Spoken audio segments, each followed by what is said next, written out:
Hey guys, tonight we step quietly into a medieval house in the dead of winter, where the cold is not an emergency but a constant companion, already waiting for you before you even touch the door. You stand outside in the dark, breath fogging the air, fingers stiff, knowing full well that once you cross the threshold, you are not entering warmth.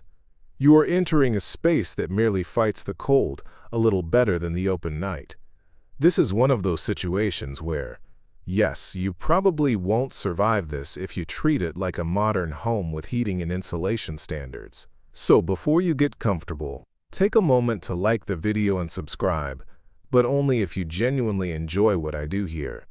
And while you're settling in, let me know in the comments where you're listening from and what time it is for you right now.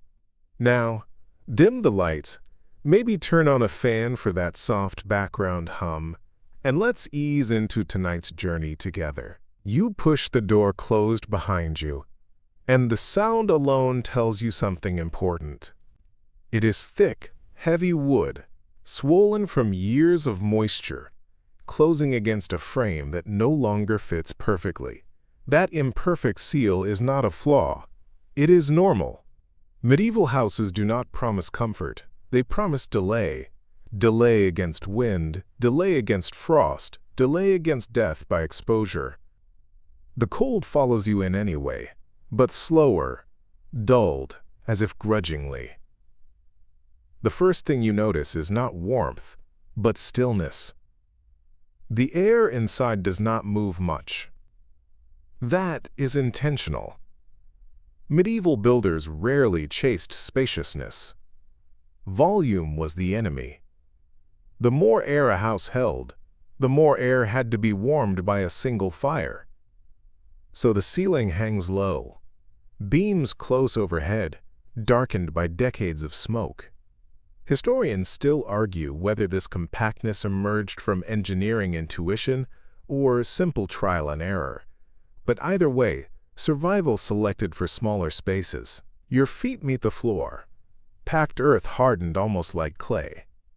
It is cold, yes, but not as cold as stone would be.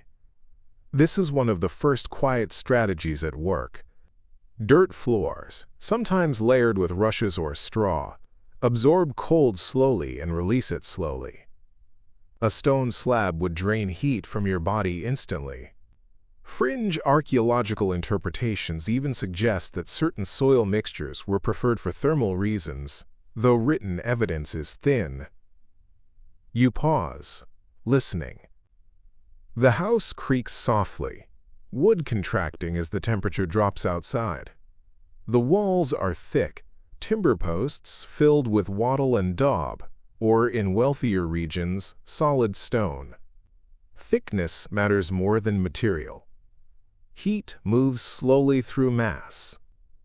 This is a mainstream historical fact, supported by surviving medieval structures across Europe, from English longhouses to Alpine farmsteads. Thin walls mean quick death. Thick walls mean time. There is a hearth in the center, or slightly offset, not against an outer wall if it can be helped. The ashes are gray now, yesterday's fire long dead. You don't rush to relight it yet. First, you understand the space. Medieval people were deeply aware of how their houses behaved. They knew which corner stayed coldest, which wall leaked wind when storms came from the north, which beam dripped condensation on bitter nights. This knowledge was intimate and embodied, not written down. Light is scarce. There is a window, but it is small, more a slit than an opening, covered with oiled cloth or thin horn rather than glass. Glass exists, yes, but historians still argue how widespread its use really was outside towns and monasteries before the late Middle Ages. Light is sacrificed willingly. Every opening is a wound in winter. You run a hand along the wall. It is uneven, patched in places. Old cracks have been filled with fresh daub, straw poking out like pale veins. Maintenance is constant. Houses are not finished objects. They are ongoing projects. A medieval home that stops being repaired in winter becomes a coffin surprisingly fast. There's a fringe folk belief recorded in later rural traditions that neglecting wall repairs invited evil spirits. But the practical truth is colder and simpler. Furniture lines the walls, not for decoration, but for insulation. Chests, benches, stacked bundles of tools, all pushed against the coldest surfaces. This creates dead air pockets, slowing heat loss. You don't think of furniture as movable anymore. It is part of the house's thermal skin. Archaeologists often find wear patterns suggesting furniture rarely moved except seasonally. You exhale slowly. Your breath still fogs, but less than outside. This is success. Not warmth, less cold. Medieval comfort is measured in gradients, not absolutes. Somewhere above, in the roof space, thatch presses down thick and heavy. Thatch is a remarkable insulator when kept dry, trapping air in countless tiny pockets. Historians still debate whether its dominance was driven by availability or performance, but either way, it works. Snow settling on top only improves insulation. Rain, however, is the enemy, and leaks are a winter terror. You hear an animal shift, perhaps a goat, perhaps a pig, housed close or even inside. This is not poverty. It is strategy. Bodies produce heat. Medieval houses blur the line between human and animal space for this reason. It smells, yes, but smell does not kill you. Cold does. You move toward the hearth now, already thinking ahead. Tonight is not about comfort. It is about making it through the darkest hours when the walls themselves seem to exhale cold back into the room. The house will help you, but only if you understand it, respect it, and work with it. Historians still argue whether medieval people thought of their houses as shelters or as living systems.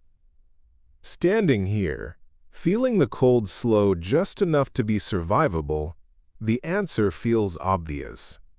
The house is not passive. It is a partner in endurance.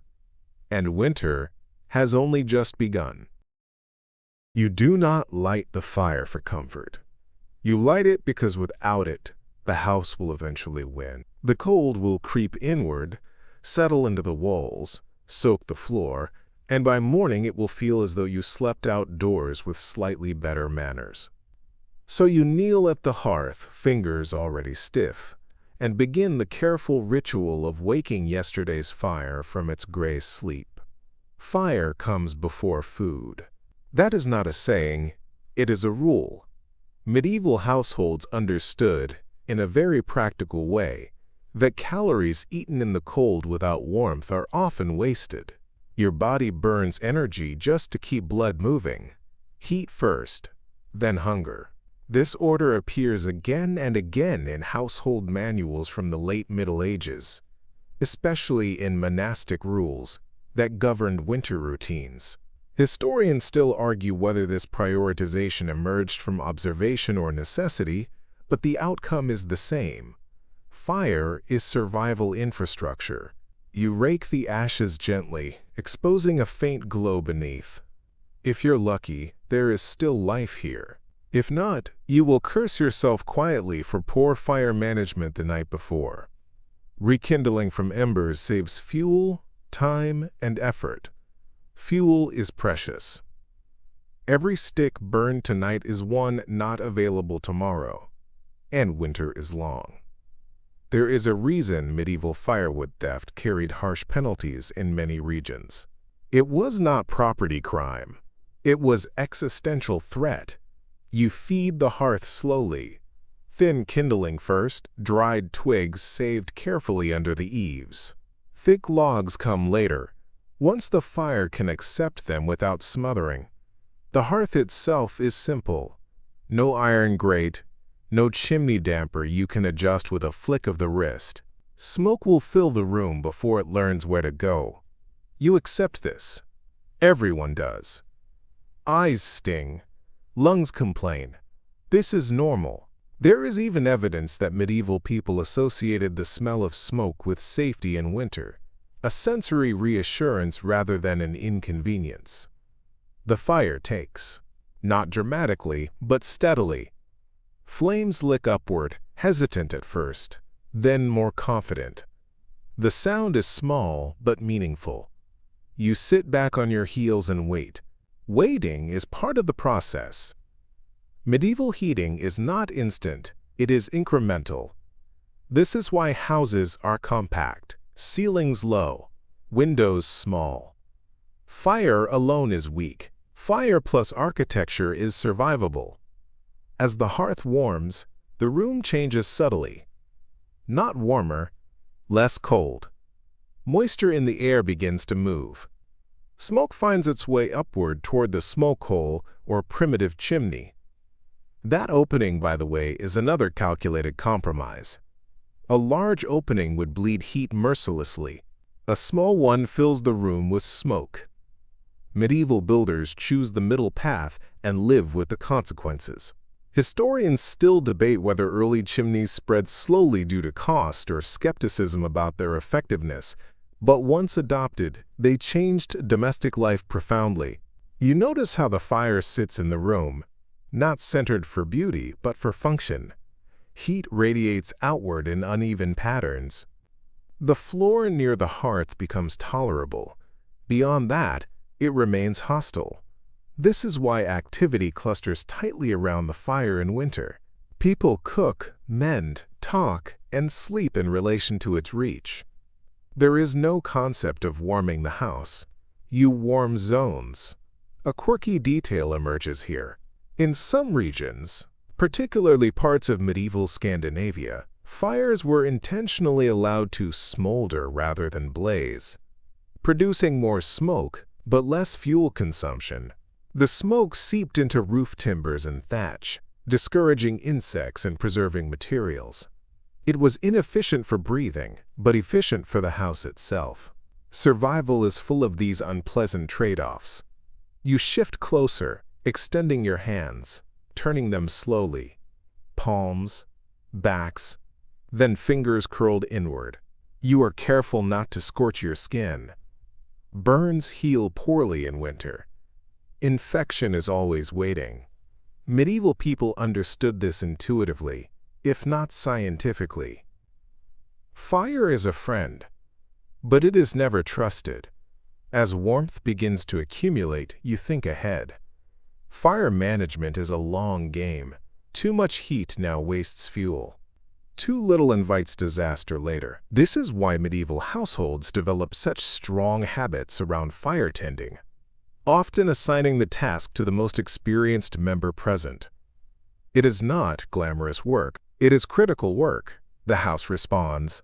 The thick walls begin to absorb heat, slowly, grudgingly. This is thermal mass at work, even if no one calls it that. Stone, clay, and packed earth take time to warm, but once they do, they release heat back into the room long after the flames die down. This is a mainstream historical observation supported by experimental archaeology, where reconstructed medieval houses demonstrate surprisingly stable internal temperatures once properly heated. You add another piece of wood, thicker this time. The fire accepts it. Good. Tonight will be survivable. A small joke drifts through your mind, because even in the cold, humor persists. Congratulations, you have invented central heating.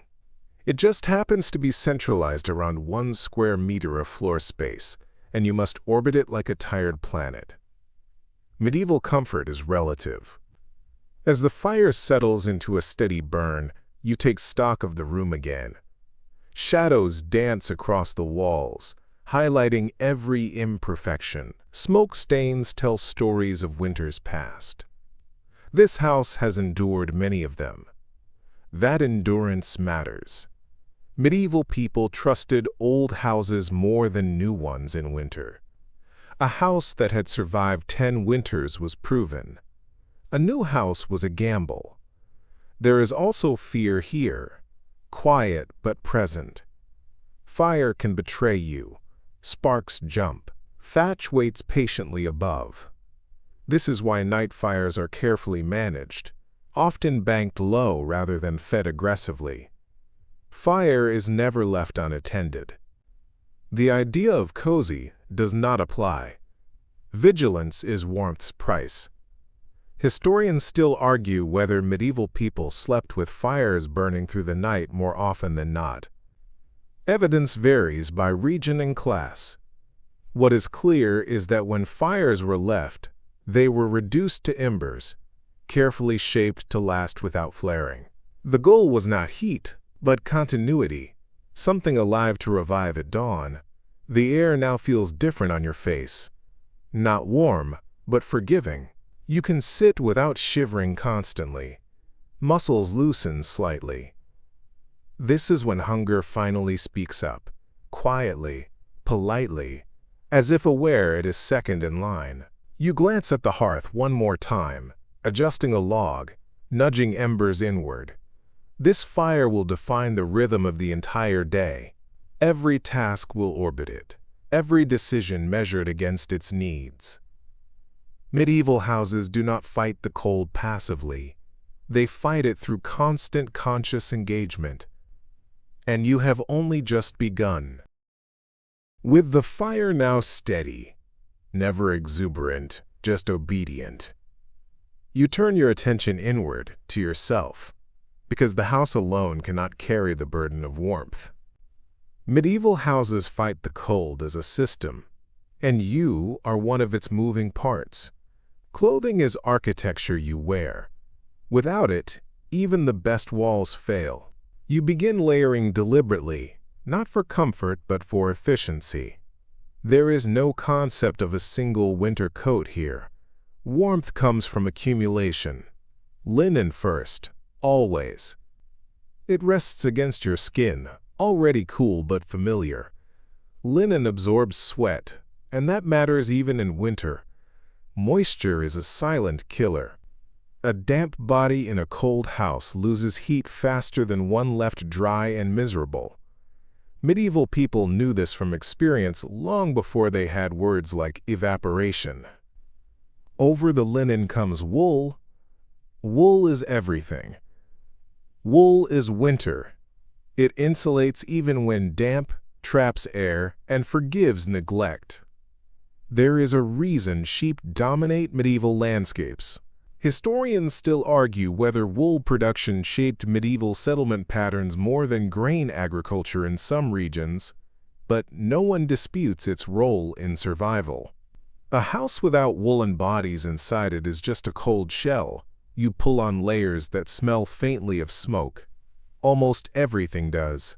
This is not accidental. Smoke-treated fabric resists insects and mold. It also stiffens slightly, trapping more air.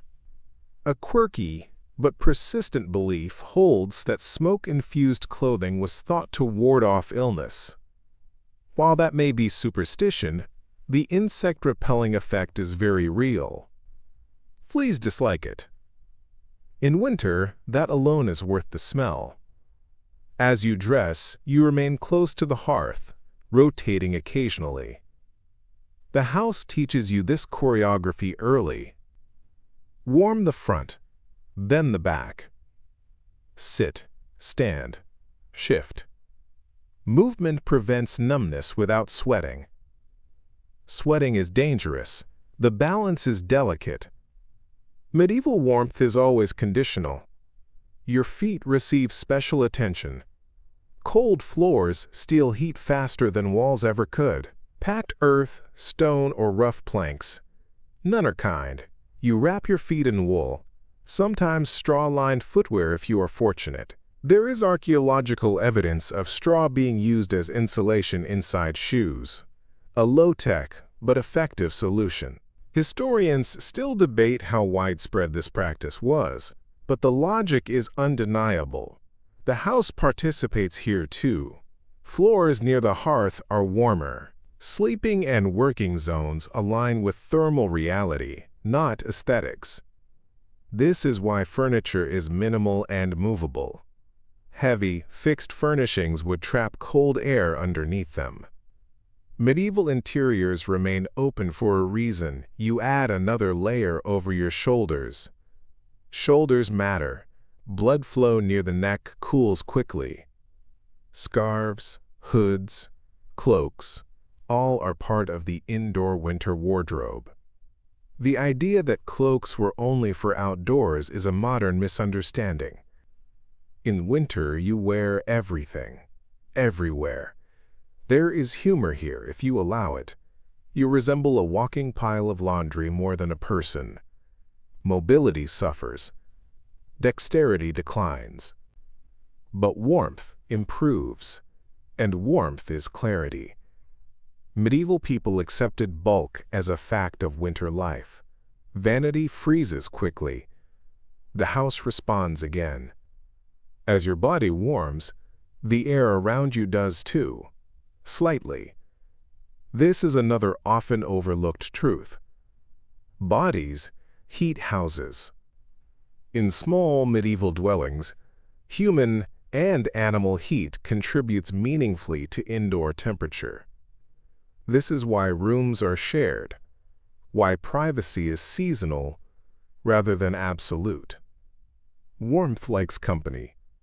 You notice how the walls feel different now. Still cold to the touch, but less hostile. Thick walls slow temperature change. Once warmed, they resist sudden drops. This is why medieval houses feel unbearably cold in the morning, but tolerable by evening if the fire has been managed well. Thermal lag is the house's quiet weapon against winter. A mainstream historical fact emerges here. Medieval houses rarely attempted to seal completely against drafts.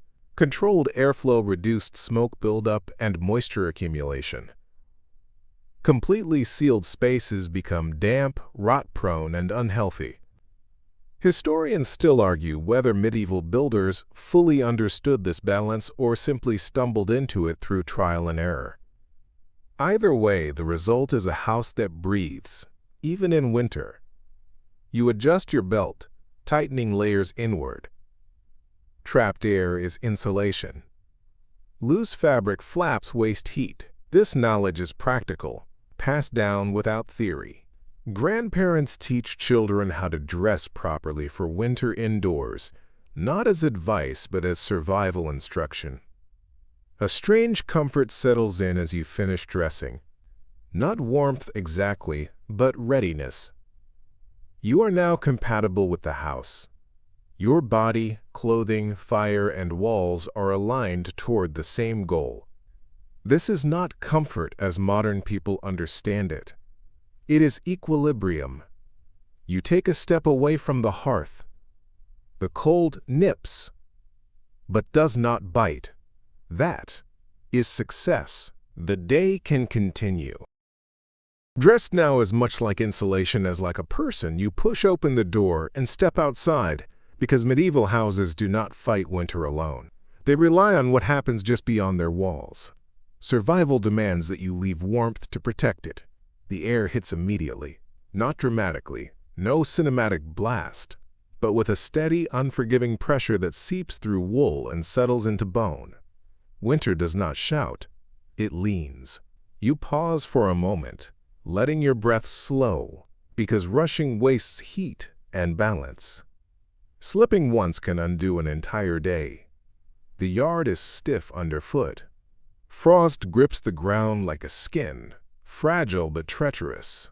Mud is frozen into strange shapes, each footprint preserved from yesterday. You recognize your own steps, distorted slightly. This continuity matters. Paths are worn deliberately in winter to reduce effort and risk. Medieval people reuse movement the way modern people reuse passwords. Because it works. Your first obligation is the animals. The house and the buyer form a thermal partnership. Livestock generate heat simply by existing, and medieval layouts reflect this. In many regions, animals are housed directly beneath or beside living quarters. This is not sentimentality, it is physics. Heat rises, and animals are reliable furnaces. As you approach the animals, you hear them before you see them. Low sounds, breath steaming faintly. Their bodies radiate warmth into the enclosed space. This is one of the understated historical facts of medieval housing. Shared human-animal structures were common, especially among peasants. Historians still argue whether this was primarily for warmth, security, or convenience, but winter makes the answer feel obvious. You check quickly. Water is unfrozen enough to drink, bedding is dry enough to insulate. Straw matters more now than in summer. It traps air, absorbs moisture, and can be replaced easily. There is a fringe belief recorded in some rural traditions that animals sense harsh winters before humans do, adjusting their behavior subtly. Whether true or not, you watch them closely. A restless animal is an early warning system. Your fingers ache as you work. Gloves exist, but they are clumsy. Many tasks require bare hands, brief exposure, followed by frantic rubbing for warmth. This cycle repeats constantly. Medieval labor in winter is a negotiation between necessity and numbness. Tools come next. You check handles for cracks. Cold weakens wood. Iron becomes brittle. A broken tool in winter is not an inconvenience. It is a threat. Repair options shrink with daylight and temperature. You stash what you can close to walls, protected from wind. Even a few degrees matter. Wind direction is noted subconsciously. Houses are oriented deliberately. Doors often angled away from prevailing winter winds. This is a mainstream architectural fact supported by archaeological surveys. The yard, too, is shaped by habit. Snow piles where it is least disruptive. Ice is avoided instinctively. You move efficiently, not briskly. Speed generates sweat. Sweat steals heat later. Medieval people understood this long before anyone explained thermodynamics. You feel it in your body now, the fine line between exertion and exposure. A neighbor appears briefly at the edge of the yard, wrapped similarly, exchanging a nod rather than words. Conversation wastes breath. Breath is warmth. Community exists here, but quietly, efficiently. Survival is cooperative but not chatty. As you turn back toward the house, the door looks smaller somehow, more precious. Each trip outside costs warmth the house must earn back slowly. You feel the pull of the hearth already, even before re-entering. Inside waits controlled heat, familiar smoke, the slow rhythm of winter living. But first, one last glance at the sky. Low, pale, unmoving. Winter promises nothing new today. You step back inside, carrying cold with you like a shadow. The door closes behind you with a soft, practiced finality, and the house accepts you back. Not warmly, not immediately, but with patience. Medieval homes do not erase cold. They absorb it, slowly, like thick fabric.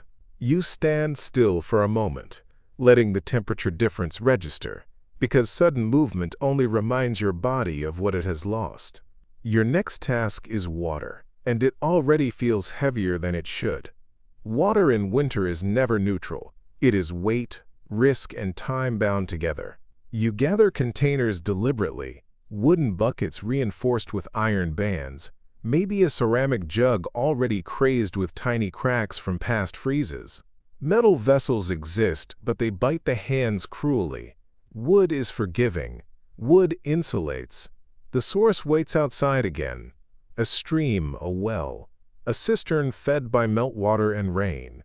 Medieval settlements grow where water behaves predictably. But winter tests that relationship. Ice forms overnight, sometimes thin enough to break, sometimes thick enough to lie.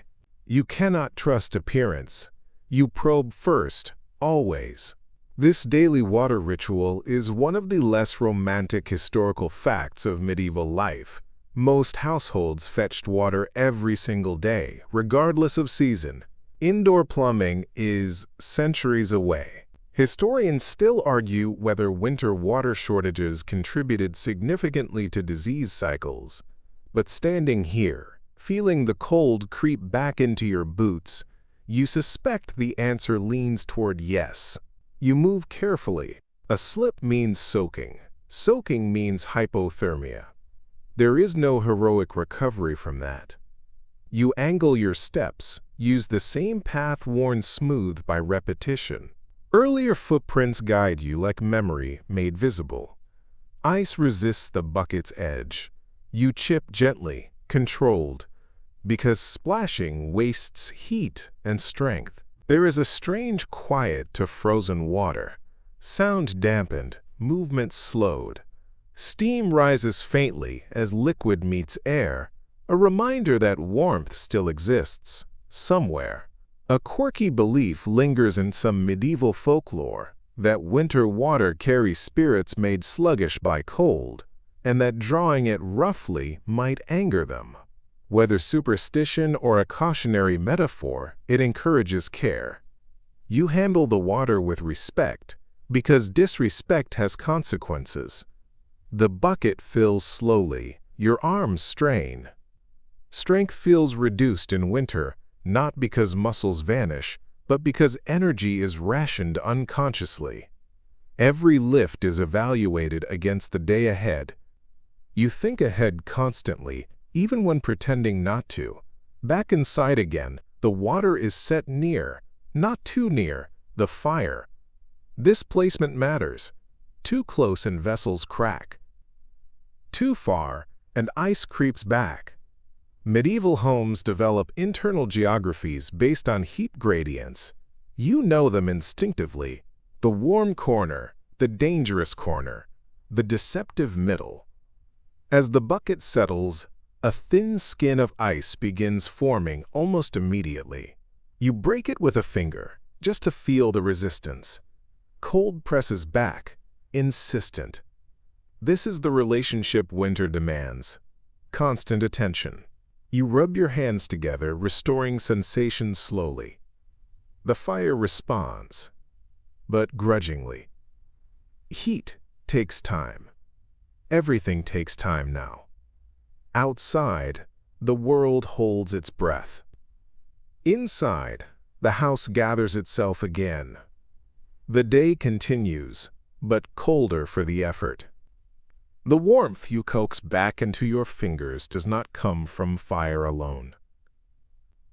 You turn, already thinking about the animals, because in winter they are not separate from the house. They are part of its heating system, its economy, its rhythm, and sometimes its smell. You open the inner door that leads to the byre, and the air changes immediately. It is warmer here, not by much, but enough that your breath softens. The animals sense you before you fully step inside. A cow shifts its weight.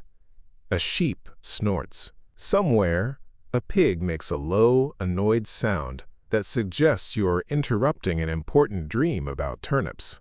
Livestock in winter are not pastoral decorations. They are living furnaces with opinions. This arrangement, humans and animals sharing a structure, is one of the most common and least glamorous medieval survival strategies. Archaeological evidence shows that in many regions, especially Northern Europe, longhouses deliberately housed people and animals under the same roof, separated by little more than a wall or a height difference. Historians still argue whether this practice was primarily about warmth, security, or convenience, but standing here, feeling the cumulative heat of breathing bodies, the answer feels obvious. You move carefully among them. Animals conserve energy in winter, just like you. Sudden movements startle them, waste calories, create noise that echoes through timber and thatch. You speak softly, not out of sentimentality, but because calm animals burn fewer resources. You check feed stores. Hay is stacked neatly, protected from damp as best as possible. Mold is the enemy now. A winter illness can wipe out an animal faster than cold. You ration feed precisely. Overfeeding risks depletion before spring. Underfeeding risks death. There is no margin for error, only experience and anxiety pretending to be planning. The animals give off heat continuously, slowly, inefficiently. This is perfect. Fire flares and fades. Animal warmth accumulates, it seeps into the ground, the walls, your bones. You linger longer than necessary, pretending to inspect hooves, adjust straw, anything to justify staying in this pocket of relative comfort. A fringe tidbit whispers through medieval rural culture. Some believed animals could sense coming weather changes days in advance, growing restless before storms. Whether superstition or observation, you watch them closely. Calm today means no sudden blizzard tonight, or so you hope. You notice condensation on the beams above, a sign of shared breath and warmth. Too much moisture invites rot and disease, but too little heat invites frostbite. Medieval architecture walks this line constantly. The house is not sealed. It breathes, leaks, adapts. You kneel to add fresh straw. Straw insulates animals from frozen ground and reflects warmth back upward. You use the same principle later for yourself. Everything is layered. Everything recycles. The smell is strong, manure, hay, animal bodies. But it is the smell of survival. Modern sensibilities would rebel. Medieval reality accepts it. You breathe through your mouth briefly, then stop noticing altogether. As you finish, you rest your hand against the cow's flank. Heat pulses steadily beneath coarse hide. You think, not for the first time, that winter survival is less about heroics and more about cooperation between humans, animals, structures, and habits refined over generations. You leave reluctantly. The cold greets you again, sharper now by contrast. But you carry some of that warmth with you, absorbed through proximity and patience. The day moves forward, quieter, heavier, but still intact. You return inside, carrying the faint warmth of animals on your clothes, and it fades almost immediately, like a good thought interrupted. The house creaks as the cold reasserts itself. The fire is still alive, barely, but it waits for attention the way everything does in winter. Nothing maintains itself. Nothing forgives neglect. Now comes the morning meal, though meal is a generous word. This is not breakfast as a celebration or even comfort. This is fuel management. You eat to stay warm, not to feel full, and certainly not to feel happy. Happiness is a side effect at best. You crouch near the hearth, close enough that one side of your face warms, while the other remains numb. You add a small piece of wood, not enough to waste, just enough to wake the embers. The flame answers reluctantly, like it knows it will be asked to do far more today than it wants to. The pot is already there, blackened from years of use. It rarely leaves the fire in winter. Inside is yesterday's porridge, barley, oats, maybe a little rye, thickened to the point where it barely moves when stirred. Medieval households often kept a perpetual stew or pot simmering for days, sometimes weeks, adding whatever was available. Historians still argue whether this practice was primarily about convenience, food safety, or simply the difficulty of relighting fires, but standing here, spoon in hand, you understand it as all three at once. You stir slowly. Fast stirring wastes energy and splashes precious calories onto the dirt floor. You scrape the bottom carefully to avoid scorching. Burnt food tastes bad. But more importantly, It wastes effort already spent grinding grain, hauling water, tending fire. Winter teaches you to respect effort long after it's been expended. The smell is mild, comforting in a restrained way. No spices, no sweetness, just warmth and starch. You inhale deeply. Smell matters now. It signals calories, heat, survival. Your stomach responds immediately, even if your mind remains practical. You ladle a portion into a wooden bowl. Wood, not metal. Metal leaches heat too quickly, burning your hands and chilling food. Every material choice in the medieval house carries thermal consequences. This is not design, this is adaptation. You sit close to the fire to eat, not at a table, not upright. You hunch instinctively, minimizing exposed surface area, bringing food close to your chest so its warmth transfers to you before escaping into the air. You eat slowly, not out of mindfulness, but because hot food must be respected. One careless gulp burns your mouth, and an injured mouth means eating becomes painful for days. Winter punishes impatience. The first spoonful spreads warmth through your throat and chest. It is subtle but immediate. Calories become heat almost as soon as they enter you. Medieval people understood this viscerally, long before nutrition science explained it. Fat, especially, is treasured in winter. If you have a little bacon grease saved, you add a trace to the bowl. It transforms the meal entirely. Here is a quirky tidbit whispered by rural folklore. Some believed eating food cooked slowly overnight gave it special warming properties, as if time itself infused heat into the grain. Superstition, perhaps.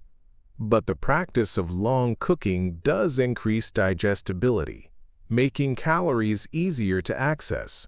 Science catches up quietly. You chew carefully. Teeth matter more than strength in winter. A lost tooth means lost calories, lost warmth. Dental care is minimal, but people know to avoid unnecessary damage. You rinse your mouth with water afterward, not for freshness but to prevent cracking from cold air on food residue. You glance toward the door, judging the light. Morning is brief. The sun is weak, low, more symbolic than helpful. You will need to move soon, but not yet.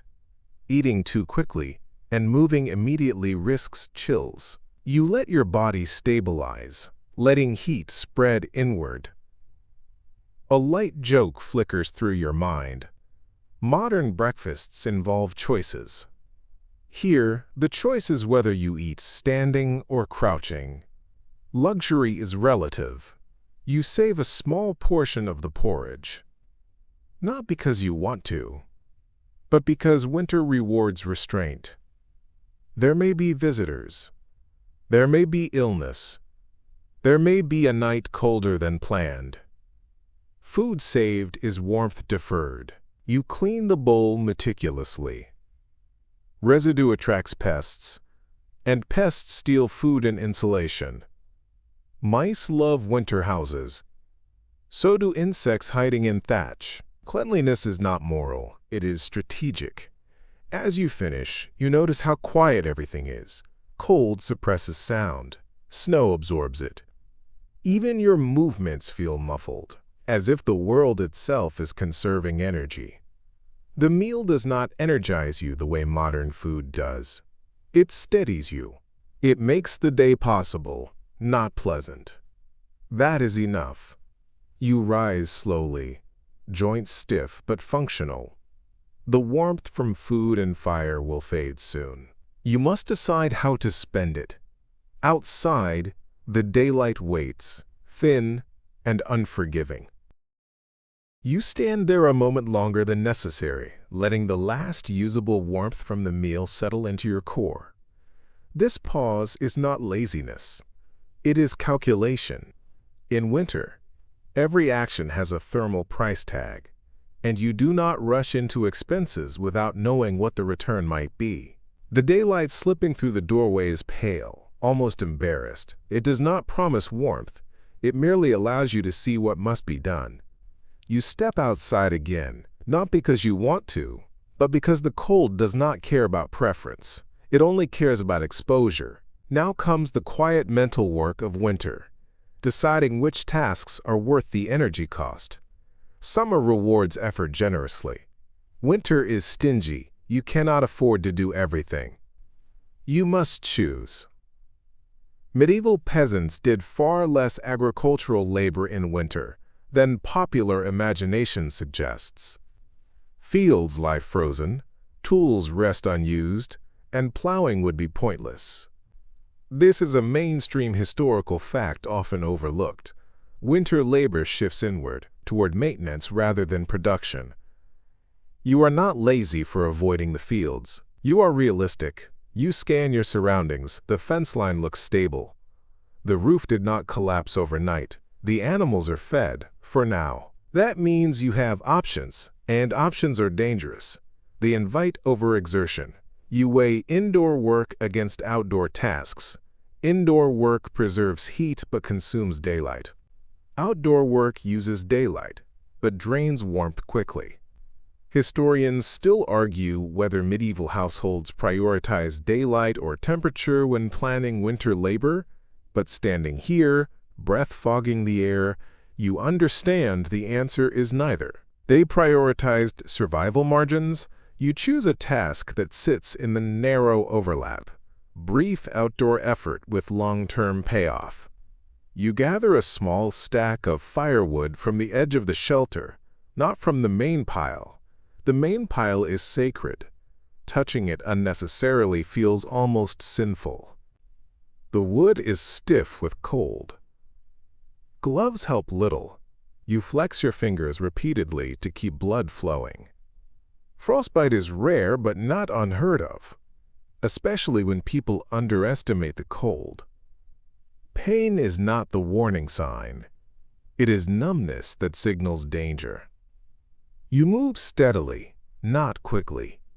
Quick movement causes sweating, and sweat is betrayal. Wet clothing drains heat faster than bare skin. This is winter wisdom learned the hard way. A fringed tidbit survives in old rural sayings. Better slow than soaked. It sounds obvious now, but it took generations of discomfort to refine. You return inside, stacking the wood neatly near the hearth. Order matters. In low light and cold hands, fumbling wastes time and heat. Everything has a place, because disorder becomes hazardous when conditions worsen. With that done, you shift inward fully. The day's labor will happen here, within these walls that barely hold the cold at bay. You gather tools for mending, needle, thread, scraps of cloth. Clothing repair is winter labor of the highest priority. A torn seam is not fashion damage, it is thermal leakage.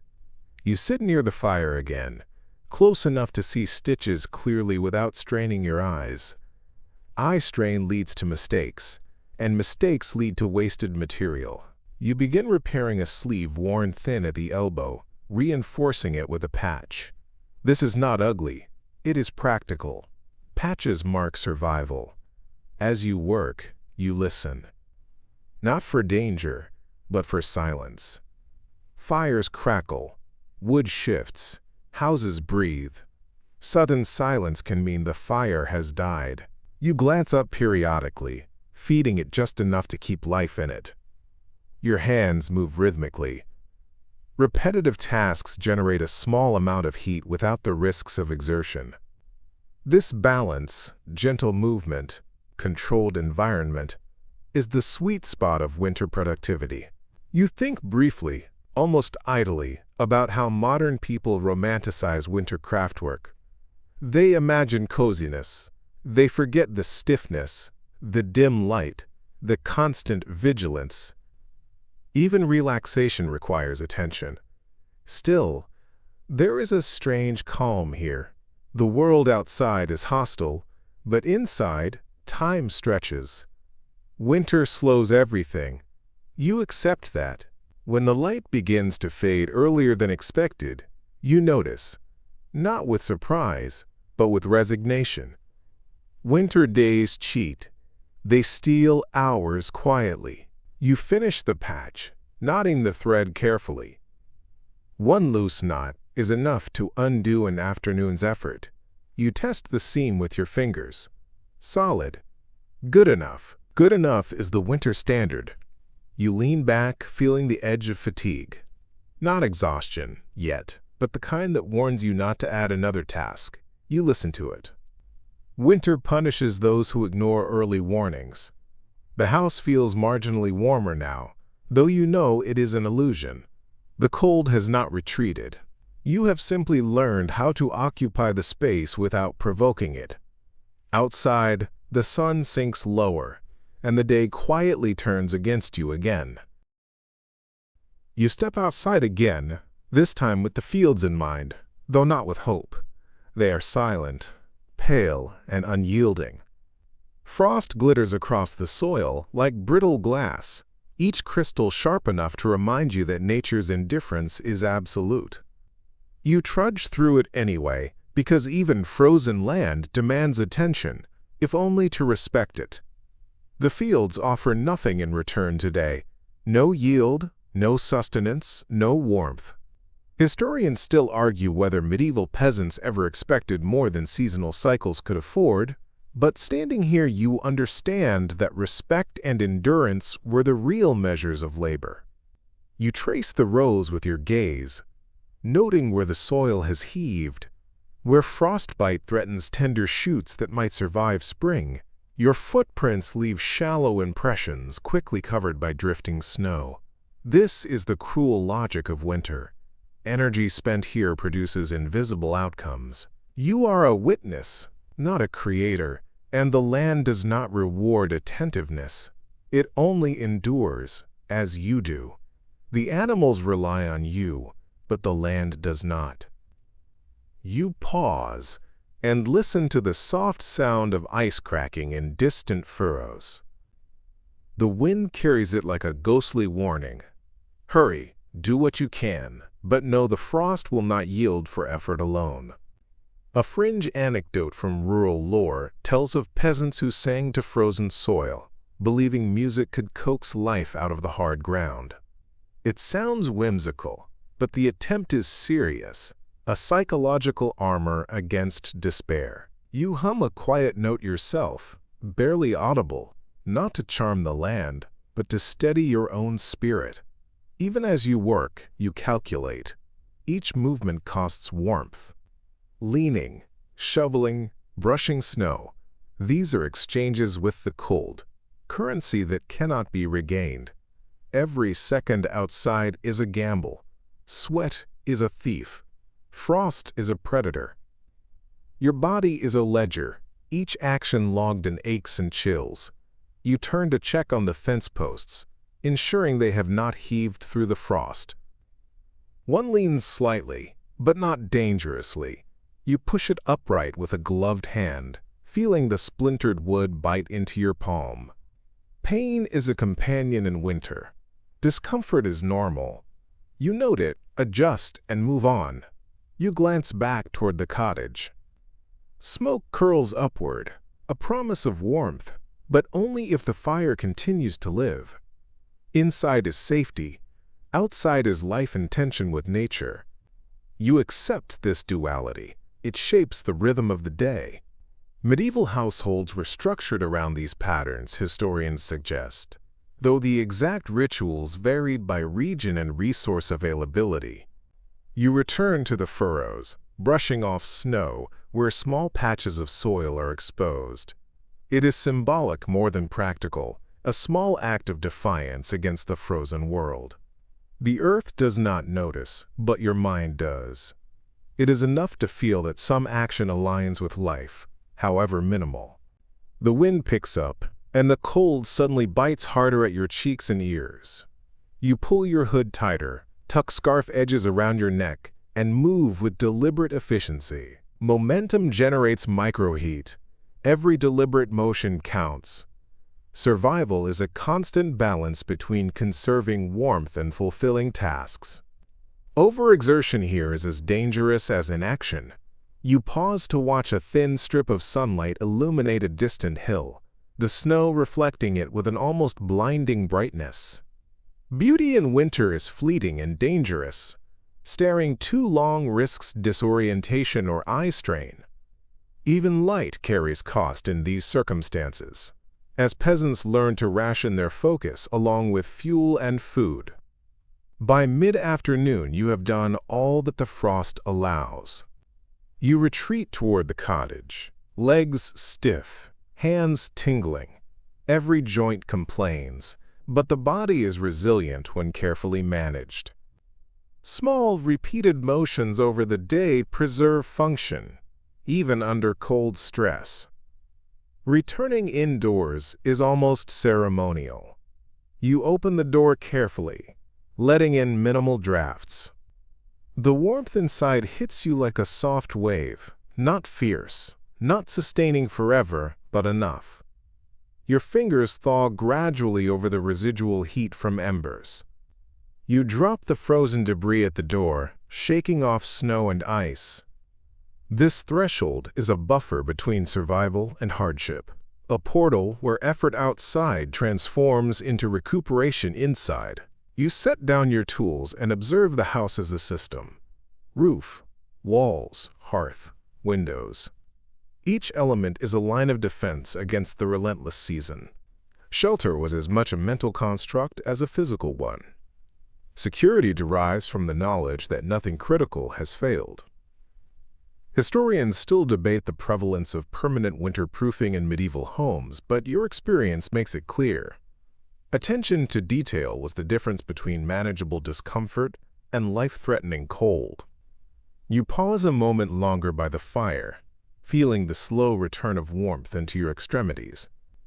Outside, the sun has begun to sink behind low hills, lengthening shadows and increasing the perception of cold.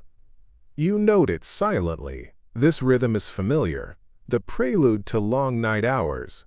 The next round of survival begins soon, but for now, you allow a fraction of reprieve.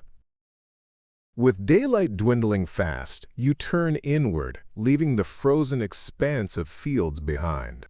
Inside, the cottage smells of soot, lingering smoke, and the faint tang of last night's firewood, a combination both comforting and a reminder of how fleeting warmth can be. The cold is a persistent guest, seeping through cracks, slipping under doors, curling around your ankles. But here, you can strategize, organize, and reclaim small control. Mending is the task now. You retrieve scraps of linen, wool, and leather, each piece carrying the imprint of previous winters, worn elbows, frayed hems, patched knees. Your hands, stiff from the day, manipulate needle and thread with deliberate care. One historian still argues whether medieval peasants truly viewed these mending tasks as artistic, ritualistic, or purely practical. But sitting here, every stitch feels like a quiet rebellion against decay. You pause occasionally to compare the mended patch with the frayed original, assessing whether it will hold another season, another series of hardships. The fire flickers unevenly in the hearth, shadows dancing across rough-hewn walls and the thatched roof above. You notice the patterns, the way smoke trails cling to beams, the way heat gathers near the hearth's edge, forming microclimates that you've memorized over years. Animals, likely huddled near the warmth, emit soft breathing rhythms. Their body heat is a tangible asset. You shift your seating, balancing proximity to warmth with space to work. Livestock proximity as a heat source is more than folklore. It is survival science. Outside, the wind shifts, rattling shutters, prying at gaps in the walls. You tap a fist against the wood, feeling the slight give of aged timber. Each crack, each draft, is an invitation to cold. You insulate where possible, stuffing straw or cloth into crevices. Every tiny adjustment is compounded into meaningful conservation of warmth. Scholars still debate the extent to which medieval households used straw-insulated walls versus multiple layers of textile. Your own experience suggests that improvisation was as vital as architectural design. The mending process is interspersed with brief observations of the outside world. Frost outlines the windows with crystalline patterns, curling like miniature ferns against the glass. The sun's last rays reflect faintly, producing tiny prisms. Your attention to these details is almost meditative, allowing the mind to absorb beauty while remaining alert to the ever-present cold. Quirky local beliefs whisper that frost on windows is a message from winter spirits. Whether true or superstition, it is enough to make you pause, admire, and remain vigilant. The day's labor and exposure leave subtle aches. Your back tightens, fingers stiffen, and knees protest repeated crouches. Yet, there is also the steady rhythm of productivity, a human response to adversity. Completing even small tasks like patching clothing or fixing a tool is a psychological counterbalance to the overwhelming power of winter. Every stitch, every knot reinforces the invisible shield against despair. In corners of the cottage, you notice unfinished chores. A basket of flax fibers waiting to be spun, a chipped pot needing repair, a broken door hinge. Each item carries its own challenge. You prioritize the most urgent, materials that preserve warmth or maintain shelter integrity. Lesser repairs will wait, a deliberate strategy to manage energy and heat efficiently. Medieval life demanded these calculations continuously. The cold outside was relentless, but so were the decisions inside. The fire sputters briefly, sending a small plume of smoke into your face. You cough lightly, fan the embers, and add a small, measured piece of wood. The act is both practical and symbolic. Tending a fire is tending life itself. In the absence of modern heating, each log and ember becomes currency, bartered for comfort and survival. Scholars still debate how peasants rationed firewood in extended winters, but careful observation of this hearth suggests that vigilance and incremental fuel management were standard practice. As the hour progresses, the cottage grows quieter. Animals settle into predictable patterns, heat pockets stabilize, and shadows elongate. You continue mending, occasionally humming a muted tune to maintain morale. The interplay between practical work and mental fortitude defines this indoor labor. Small achievements accumulate, forming a buffer against the psychological weight of relentless cold. Finally, your hands ache enough to signal the need for pause. You place the last stitched garment onto a shelf, straighten the work area, and take a moment to feel the cumulative warmth of hearth, body, and animal. The cottage, though humble and drafty, becomes a sanctuary. It does not negate the harshness outside, but it does provide a tangible measure of agency and comfort. This balance between indoor labor and outdoor survival has been honed over generations, an art of endurance, observation, and subtle control. Stepping briefly outside, you glance at the village or what passes for one in the frozen expanse. Smoke curls from other chimneys in muted gray spirals, each one a signal of life persisting against relentless cold. Children, bundled in layers, scurry between houses on errands or mischief, their laughter muffled by wool and frost. Adults move with a cautious rhythm, balancing urgency and exhaustion, conscious that every exertion draws heat from the body faster than it can be replenished. Historians still argue whether medieval villages coordinated daily routines explicitly around daylight hours, or if adaptation arose organically. But here, the patterns feel instinctive and communal. You exchange a brief nod or word with a neighbor, acknowledging shared hardship without unnecessary effort. These community glimpses, though fleeting, provide subtle reassurance. You are not entirely alone in this struggle. Social ties are quiet, understated, yet essential. Perhaps the oddest medieval custom arises here. The tradition of leaving small gifts of dried food or scraps near thresholds, as goodwill or protection against misfortune. Quirky though it seems, it is a practice designed to reinforce trust and mutual survival in a harsh environment.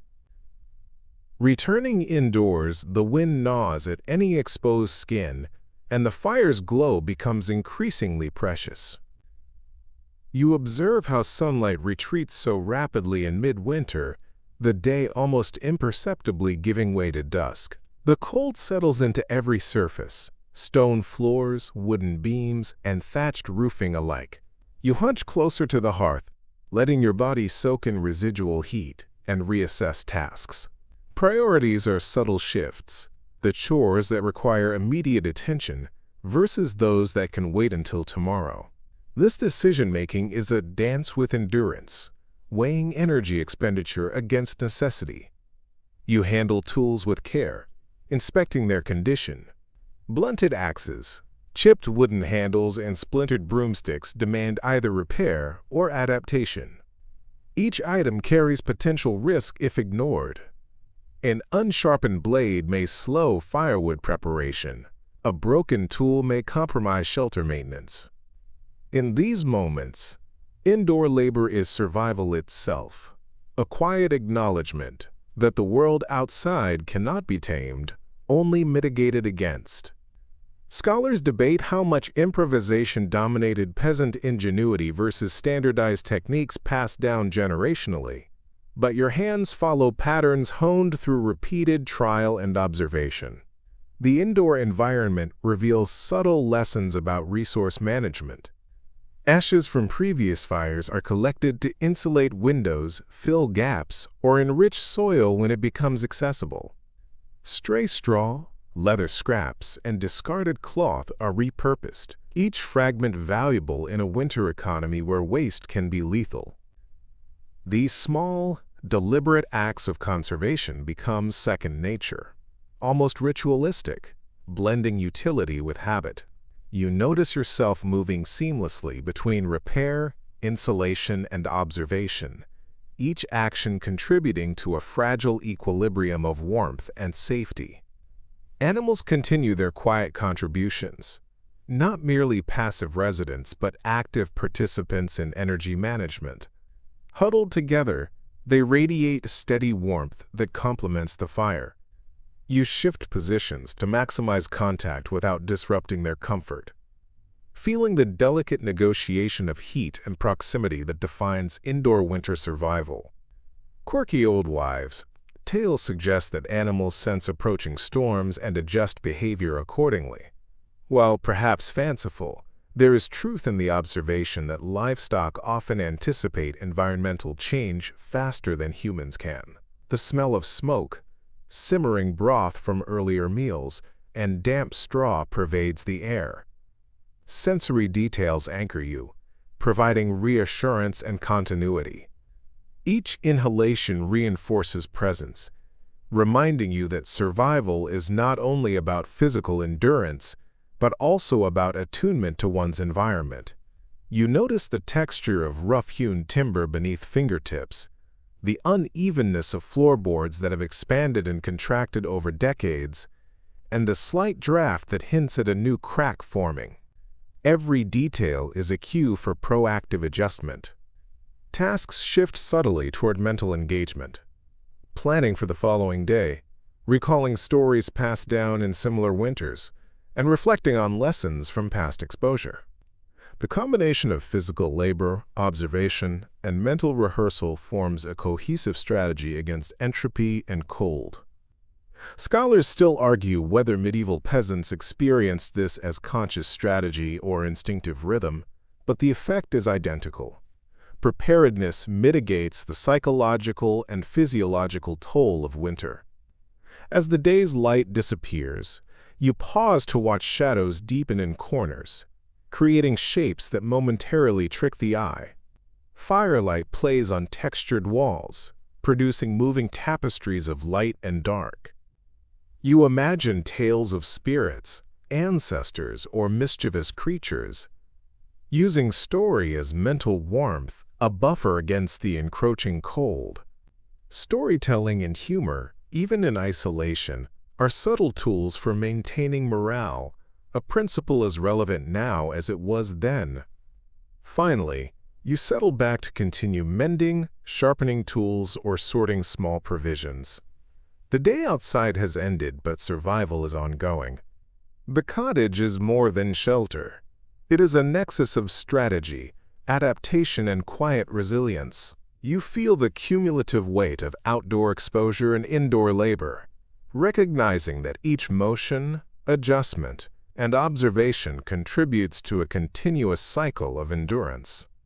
In this rhythm, you glimpse a larger pattern. Life in winter is a blend of micro-decisions that collectively stave off disaster, day by day. The midday cold has settled into the bones of your home, and you notice how the warmth from the fire barely reaches corners where shadows pool. You trudge across the floor, stepping carefully over rough planks that have warped under decades of frost and moisture. Every movement feels weighted. Your joints ache as though the cold has penetrated past muscle and sinew to your very skeleton.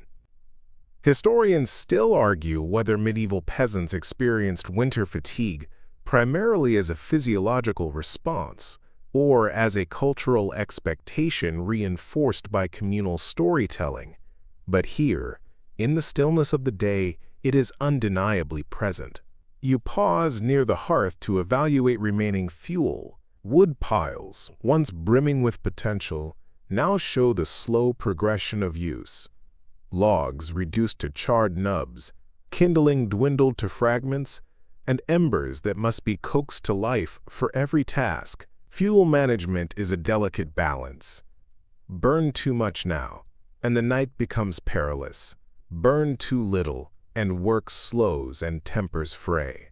You carefully arrange the embers and toss on a small stick, watching sparks flare briefly before sinking back into the gray warmth of dying wood. Quirky records tell of families marking each log's use with notches or symbols, transforming survival into a tactile calendar of rationing and strategy. The wind outside rattles thin window shutters, a sharp reminder that the world beyond is hostile. You wrap additional layers of cloth around gaps where air leaks through, pressing straw and wool into crevices. Shelter maintenance, often overlooked when warmth is abundant, becomes crucial now.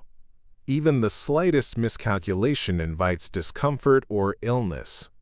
Scholars debate whether these adjustments were standardized among regions or emerged locally through trial and error, but instinct and experience dictate every action. You press your hands against cold drafts, noting the subtle shifts in airflow, and patch where gaps threaten intrusion. Small domestic chores fill the hours: knitting, mending clothes, scraping soot from chimneys, and tending small animals within the structure. Each task is interwoven with survival, providing both occupation and utility. You notice how repetitive motion creates rhythm, hands moving almost unconsciously, eyes scanning for flaws or emerging hazards, mind wandering just enough to ease the monotony. There is a subtle poetry in these routines, a meditative endurance that blends the physical and mental spheres. Animals are restless in the confined warmth of the dwelling. Chickens scratch gently at straw, a cow shifts its weight, and the family cat stretches luxuriously before curling into a nearby corner. Their presence is both comforting and strategic. Proximity maximizes shared warmth, creating microclimates that sustain life through the relentless cold. Quirky traditions suggest certain animals, particularly cats, are endowed with mystical resistance to winter spirits. An intriguing tidbit, whether superstition or early observation of animal behavior. Midday meals, though meager, punctuate this labor. You sip from a small bowl of broth, appreciating the way heat travels from your core outward, briefly relieving the frozen ache in limbs. Calories are sparse, so every morsel is consumed slowly, savoring the warmth it imparts.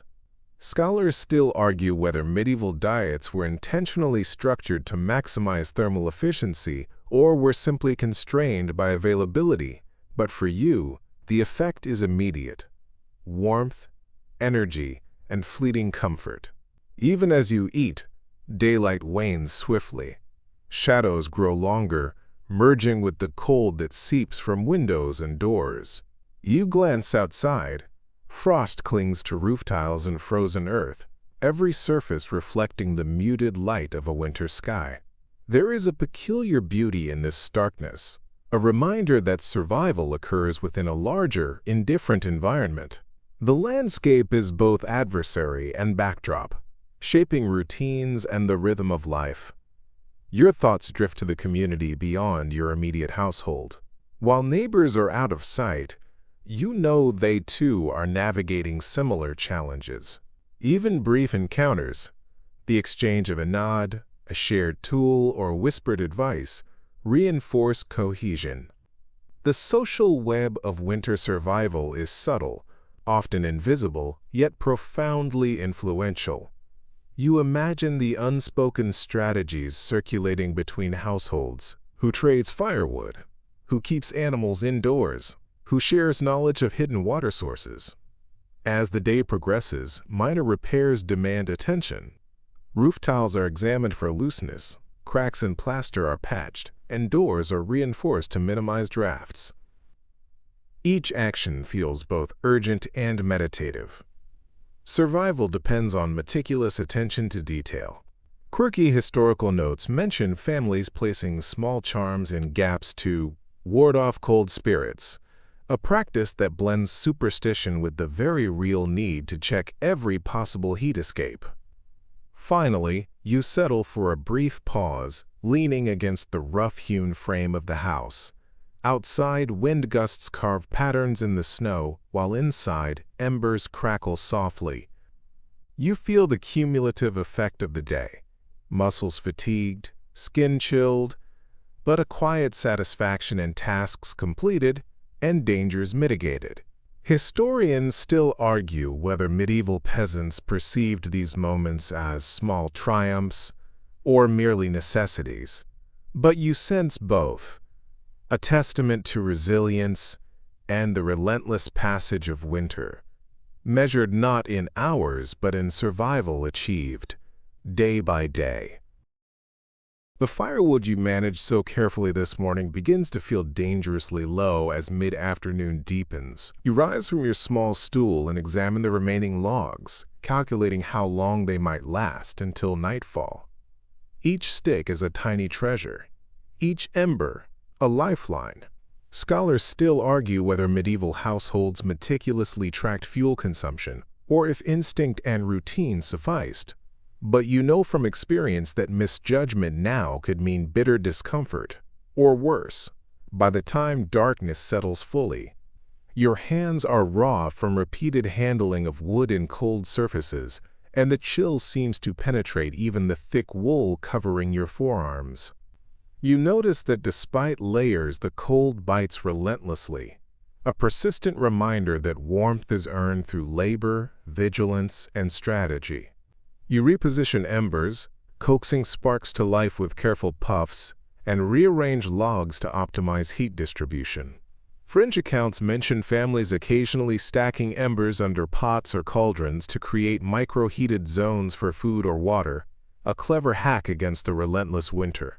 You turn attention to maintaining the structure itself.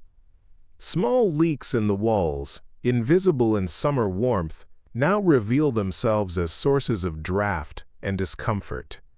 You press straw into gaps, repair torn cloth coverings over cracks, and occasionally stack additional boards against weak points. Every adjustment is a defensive measure against the encroaching cold. Historians still debate whether these repairs were standard practice or improvised, Yet the ingenuity displayed in surviving harsh winters is undeniable.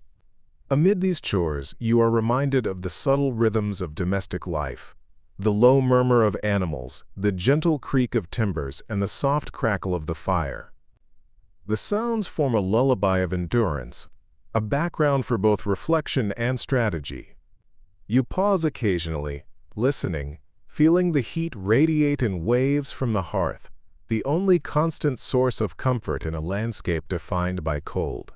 Your gaze drifts toward the small window, frosted heavily, obscuring the world outside. Snow blankets the ground, turning familiar paths into treacherous stretches. You recall tales passed down from neighbors about the harsh winters that trapped entire villages, stories that blend fact with legend, caution with folklore.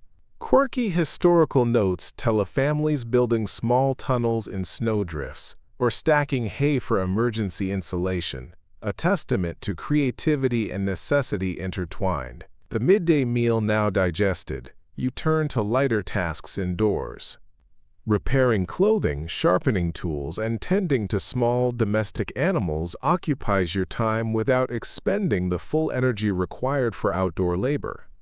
The cold outside contrasts sharply with the modest warmth indoors, but each movement, no matter how small, is a balance of energy expenditure and survival.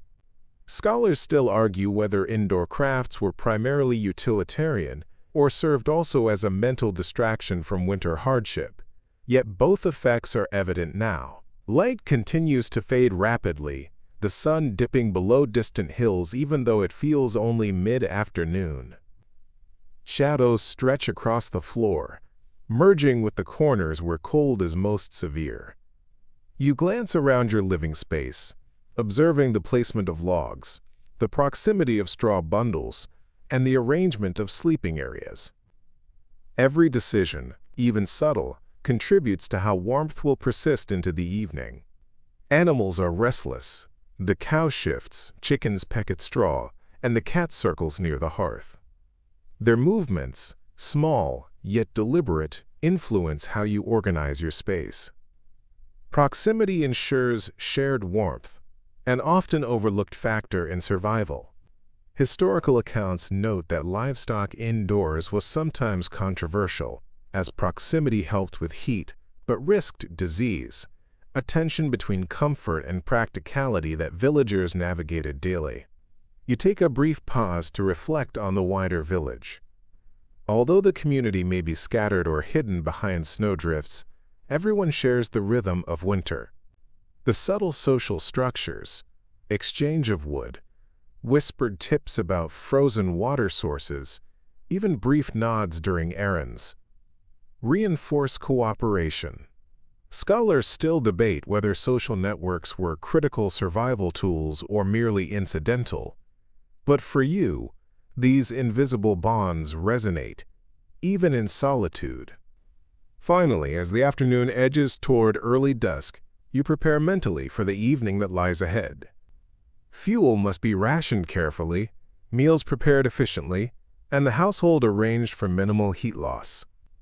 The sense of routine, both exhausting and comforting, settles over you, a rhythm that will carry through the long hours until darkness yields to another day. Here, survival is the quiet victory, measured in warmth retained, limbs protected, and anticipation of night endured once more. With the cold pressing relentlessly against walls and doors, you turn your attention to the structure itself. Shelter maintenance becomes the central focus now, a task as vital as fire tending or feeding the animals. You move carefully along the interior walls, pressing straw into cracks and gaps, noting where cold drafts sneak in like invisible fingers. Every inch of this space has been surveyed countless times before, yet winter demands renewed vigilance. Historians still argue whether medieval homes were originally built with standardized insulation in mind, or if villagers simply improvised, season after season, adapting to climate extremes. The roof is another concern. Snow accumulation on thatch creates weight and hidden leaks. You gently pat down vulnerable areas, checking for sagging or spots where water might seep.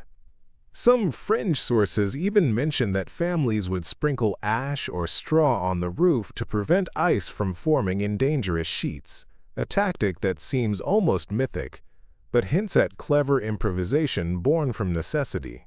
You marvel at how every household chore intertwines with survival, and every observation carries weight, quite literally, under the relentless snow. Windows are rudimentary, small and often unglazed, covered with oiled cloth or animal hide to ward off drafts. You adjust these coverings carefully, ensuring they trap as much warmth as possible. Scholars still debate whether such coverings were widely used or primarily found in wealthier homes. But the principle is simple: minimizing heat loss from every surface. You realize that comfort is measured not by abundance, but by how effectively you can control these environmental variables. As you work, the light continues to fade, turning your modest space into a chamber of shadows. The fire's glow casts flickering patterns on walls, dancing across straw mats and wooden beams. You notice the subtle ways the interior design, where furniture is placed, where animals rest, and where heat radiates, affects comfort. Even a simple bench or pile of straw can change the dynamics of warmth, a fact learned through trial and error over many harsh seasons. Your thoughts drift to neighbors and their approaches. Some rely heavily on thick tapestries or additional thatch layers, while others maintain communal fire pits for extended warmth.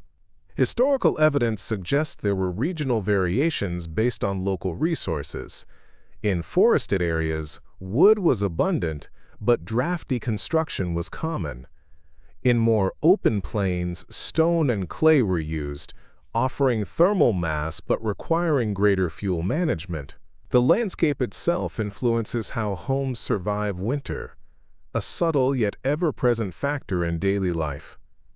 You pause to listen. The wind rattles weak shutters, and the distant crunch of snow hints at activity outside. Even in solitude, the presence of the environment is felt, its authority unquestioned and indifferent. It reminds you that warmth is provisional, earned moment by moment, not guaranteed by walls alone. Fringe reports note that some villagers would build temporary windbreaks or snowbanks against walls, using the landscape itself as insulation, a clever, if temporary, adaptation to relentless winter winds. The practicalities of maintenance extend to small repairs. A loose board, a sagging beam, or even a slight tear in a cloth covering can transform into a significant problem if ignored. You move deliberately, pressing and patching, balancing energy expenditure with the necessity of the task. Historians still argue whether these routine repairs were seasonal chores or performed reactively as problems arose, yet the effect on survival is indisputable. Consistent maintenance keeps the cold at bay. By mid-afternoon, the space is tidied and patched. The interior feels marginally more secure, the gaps sealed as best as possible without exhausting your limited energy reserves. The fire burns steadily, but you know it cannot last indefinitely without careful rationing. You glance around the room, noting the subtle interplay of warmth, shadow, and structure. Each adjustment is both protective and comforting, a ritual of control in a world dictated by weather. Animals move quietly nearby, aware of the changing light and their own need for warmth. Their presence reinforces your efforts, each creature a living buffer against the cold, while also dependent on the integrity of the shelter for their own survival. You observe their subtle shifts and respond accordingly, adjusting bedding or redirecting drafts. The dynamic is constant, a negotiation of comfort shared across species, mediated by careful attention and labor. Finally, you take a brief respite, leaning against the wall and listening to the quiet. The wind's howl has not penetrated your defenses as much as before, though you remain alert. Each creak and groan of the timbers reminds you that the house is alive in its own way, responsive to your interventions but still subject to the forces of winter.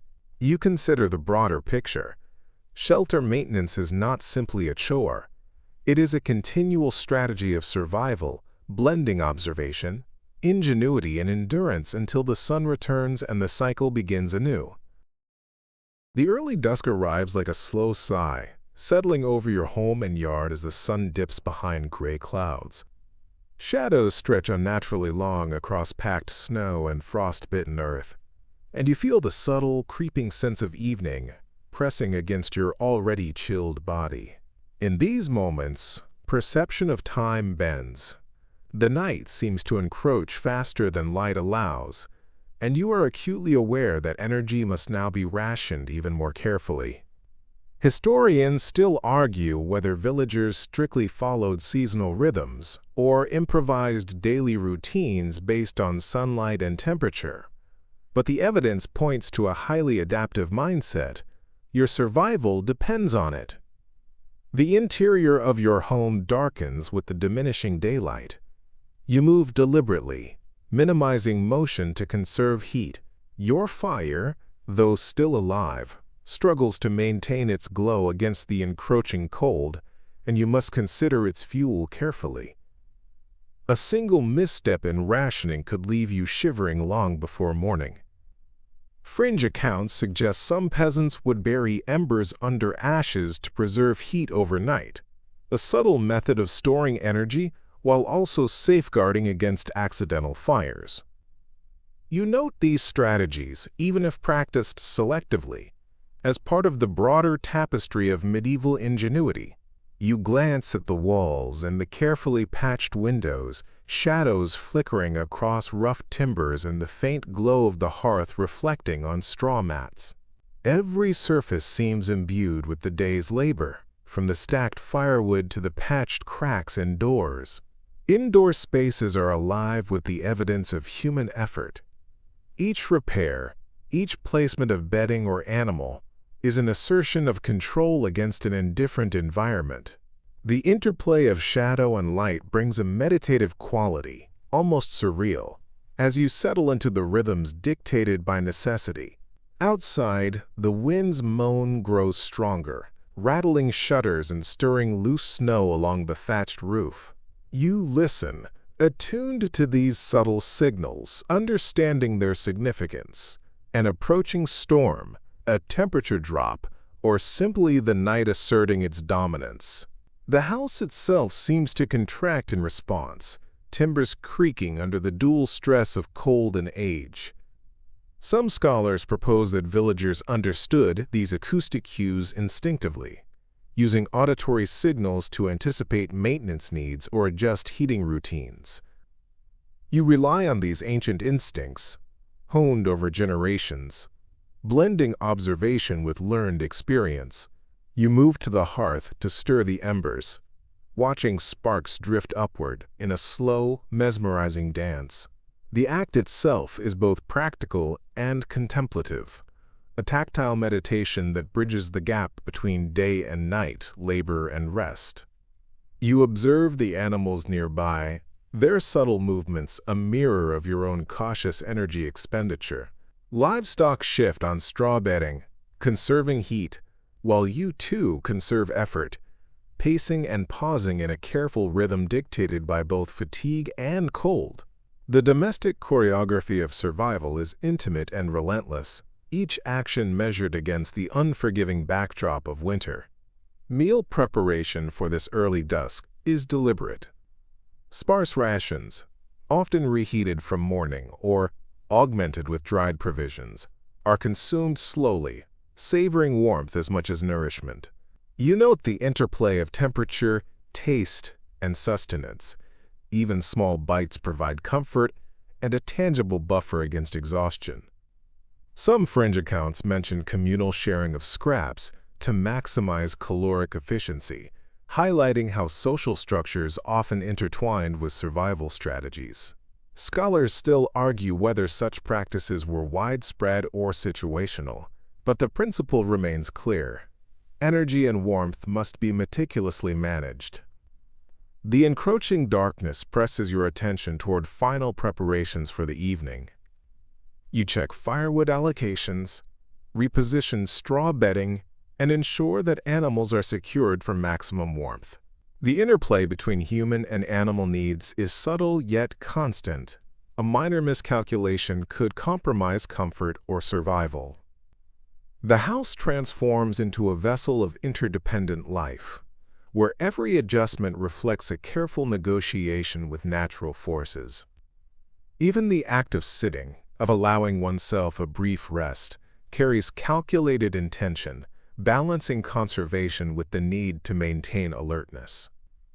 You pause at a window, peering into the snowy expanse beyond. Shadows of distant trees stretch across the frozen landscape, hinting at the same cold that presses against your walls. The early dusk brings a visual reminder of the world outside, unforgiving, impartial, yet strangely beautiful. Fringe depictions suggest some villagers would hang reflective surfaces, like polished metal, to amplify the fading light indoors, a curious adaptation that borders on the alchemical. Scholars debate the frequency and practicality of such measures, yet they underscore the inventive responses born from necessity. By the time your movements slow, night has fully descended, and the interior of your home takes on a soft, flickering glow from embers and residual firelight. Shadows sway gently across timber, straw, and simple furnishings, creating an almost ethereal, meditative atmosphere. The interplay between light and darkness, warmth and cold, creates a tension that is both palpable and necessary, a reminder that survival is a continuous negotiation, one that must be respected and tended carefully. Finally, you sit back, feeling the day's labors settle into your body. Early dusk has arrived, bringing with it the certainty of night and the rituals of final preparation. You reflect on the intricate balance maintained throughout the day, between fire and fuel, motion and rest, human and animal warmth, interior and exterior threats. This awareness shapes the remainder of your evening, guiding decisions with subtle precision, as you prepare mentally and physically for the night that stretches ahead, knowing that endurance and foresight are the true measures of survival. Evening descends fully now, wrapping your home in a quiet, cold embrace, and you begin the measured ritual of preparing the final meal of the day. You move slowly, deliberately, aware that every motion expends precious energy and generates only fleeting warmth. Historians still argue whether medieval peasants adhered strictly to a set timetable for evening meals, or whether flexibility was dictated by daylight, temperature, and fatigue. But in your experience, ritual and routine are inseparable from survival. You light a small lamp or rely on residual embers, noting how even the smallest flicker of fire becomes a beacon in the rapidly darkening interior. You gather what remains of your provisions, perhaps a bit of salted pork, a handful of dried legumes, or a few scraps of bread hardened by cold and age. Every ingredient is a treasure, selected with the awareness of scarcity. Fringe accounts describe peasants adding herbs or snow-melt water to create makeshift broths, a culinary improvisation that both sustains and comforts. You remember the taste from previous winters, the smoky warmth mingling with simple nourishment, a sensory reminder that even in scarcity, life persists. Your movements are economical as you chop, stir, and simmer, aware that waste in any form, fuel, food, or effort, could tip the fragile balance of comfort into discomfort. Livestock stir nearby, offering subtle warmth and a gentle, rhythmic presence that underscores the domestic choreography of the evening. You arrange the meal near the hearth, appreciating the small thermal buffer it provides against chill, while also remaining mindful of conserving precious embers for nightfall. As you eat slowly, savoring each mouthful, your mind wanders to the broader patterns of life. Shadowed corners and flickering firelight make familiar objects seem strange, almost surreal, and you find yourself reflecting on the delicate web of survival. Community knowledge. What your neighbors taught you, what you observed from your elders, guides these evening routines. Historians debate how much of this knowledge was codified versus transmitted orally, yet its importance is undeniable. The act of eating is not just physical. It is a ritual of continuity, a reaffirmation that life endures despite the relentless cold. Conversation is minimal, punctuated by quiet remarks, gentle laughter, or shared observations with family or cohabitants. You sense a collective understanding, an unspoken acknowledgement that the hardships of the day are a shared experience. Fringe accounts hint that storytelling, even brief and muted, serve to maintain morale, embed practical wisdom, and ward off the psychological effects of isolation and cold. You contribute in small ways, recounting short memories or commenting on the day's minor victories, recognizing the value of maintaining emotional warmth alongside physical warmth. Fire management continues in tandem with meal preparation. Sparks flare, embers glow, and you adjust logs or coals carefully, mindful of both efficiency and safety. Scholars still argue whether peasants used particular arrangements of logs or embers to maximize heat retention, but experimentation and generational knowledge suggest a sophisticated, if improvised, understanding of combustion. You feel the interplay between control and chance, the house itself responding to your actions, a living ecosystem of timber, straw, stone, and flame. The cold outside sharpens the contrast within the home. The air carries a subtle bite, sneaking through cracks and under doors, reminding you that comfort is temporary and contingent. You pause occasionally, feeling the chill against your skin and adjusting your posture or clothing to conserve warmth. This heightened sensory awareness of temperature, air movement, and tactile cues guides nearly every action, from cooking and tending animals to minor repairs and even conversation. You recognize it as a form of survival intuition, honed by repeated exposure and necessity. You finish the meal in quiet contemplation, noting the interplay of taste, warmth, and the shared presence of others. The ritual is simple yet layered, feeding both body and mind, reinforcing bonds, and maintaining energy stores for the long night ahead. Some fringe accounts suggest that certain foods were intentionally consumed at night for their warming properties, an early form of nutritional thermoregulation, though scholars debate how widespread or effective such practices were. You follow instinct and precedent alike, guided by what you know works. After the meal, dishes are cleaned minimally, water rationed carefully, and cooking implements set near the hearth for easy access in the morning. Every movement is intentional, a balancing act between conserving heat, maintaining readiness, and respecting the constraints imposed by limited light and fuel. Even small adjustments, repositioning a pot, moving a chair, shaking straw bedding, carry significance. You experience the domestic world as an intricate network of cause and effect, where each gesture contributes to ongoing survival. Finally, you settle near the hearth, the fire now reduced to glowing embers, and allow a brief period of stillness. Heat radiates slowly from the stones and timber, seeping into the contours of your body. The room is quiet, punctuated only by the occasional murmur of animals or the whisper of wind outside. You take stock of the day's achievements, tasks completed, provisions preserved, energy carefully managed, and the comforting presence of others nearby. This evening ritual, both functional and contemplative, is a bridge from the active demands of daylight to the passive endurance of night. You feel the rhythm of survival settle over you, a slow, deliberate cadence that will carry through until sleep demands its attention.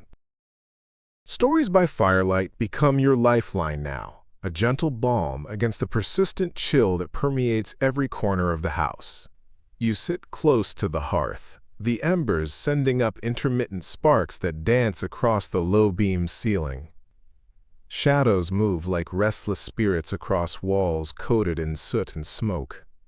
You begin to recount small tales: a clever fox that stole a chicken, the time a neighbor's roof collapsed under snow, or the peculiar habits of a stubborn goat. Historians still argue whether oral storytelling during winter evenings primarily served entertainment or acted as a pragmatic tool for communal instruction, but here the distinction is unnecessary. You feel both amusement and learning in equal measure. Your companions, perhaps family members or neighbors crammed into the small shared space, contribute in turn. Laughter is muted but frequent, the kind that warms more than a woolen cloak ever could. Fringe records hint that some households carried particular objects or charms that were brought out during storytelling. Small tokens of luck or symbols meant to ward off winter's hardships. You note the subtle interplay between narrative and ritual, between shared memory and collective imagination. The firelight illuminates faces, revealing fleeting expressions: amusement, surprise, or the brief knowing look of someone who has lived through countless winters like this. The cold outside underscores every word, each story a tiny defiance against the indifferent elements. You pause occasionally, feeling the draft slip under a poorly sealed door, and adjust your position, instinctively clustering nearer to the warmth radiating from the hearth or livestock. Even as the narratives unfold, you remain alert to the house itself, the creak of timber, the groan of frost-laden beams. This vigilance is habitual. Survival in winter is as much about awareness as about sustenance or warmth. Scholars still debate the psychological role of these storytelling rituals, whether they primarily reinforced social cohesion or acted as early cognitive tools for environmental adaptation. But you recognize their immediate, undeniable value. The stories vary in tone. Some are humorous, designed to elicit shared laughter that momentarily pushes back the oppressive cold. Others are cautionary, echoing lessons learned through bitter experience. Avoid the river after a sudden freeze. Watch the barn roof when snow accumulates. Or never underestimate the energy demands of a long day in sub-zero temperatures. Each tale carries a practical lesson embedded in narrative, a combination of memory, experience, and survival instinct. You find yourself embellishing small details, drawing out suspense, or exaggerating minor mishaps to heighten engagement and sustain morale. The tactile experience of storytelling amplifies its effect. You feel the coarse texture of straw beneath your hands as you gesture, the warmth of a neighbor's shoulder or hand brushing yours, the soft hiss of embers as they shift in the hearth. Sensory cues anchor the tales, binding narrative to physical reality, so that each anecdote is not merely heard but felt. Fringe accounts suggest that even minor sounds, the tap of a dropped log, the whisper of wind through a crack, were integrated into evening storytelling, reinforcing awareness of the environment while simultaneously entertaining. You internalize this, consciously attuning yourself to both the story and the subtle auditory landscape of your home. Fire management continues alongside the stories. You poke embers carefully, coaxing them to flare just enough to illuminate faces and maintain warmth, yet conserving precious fuel for the long night ahead. You are aware that every log has finite potential, and the failure to manage it wisely could render the evening's comfort transient.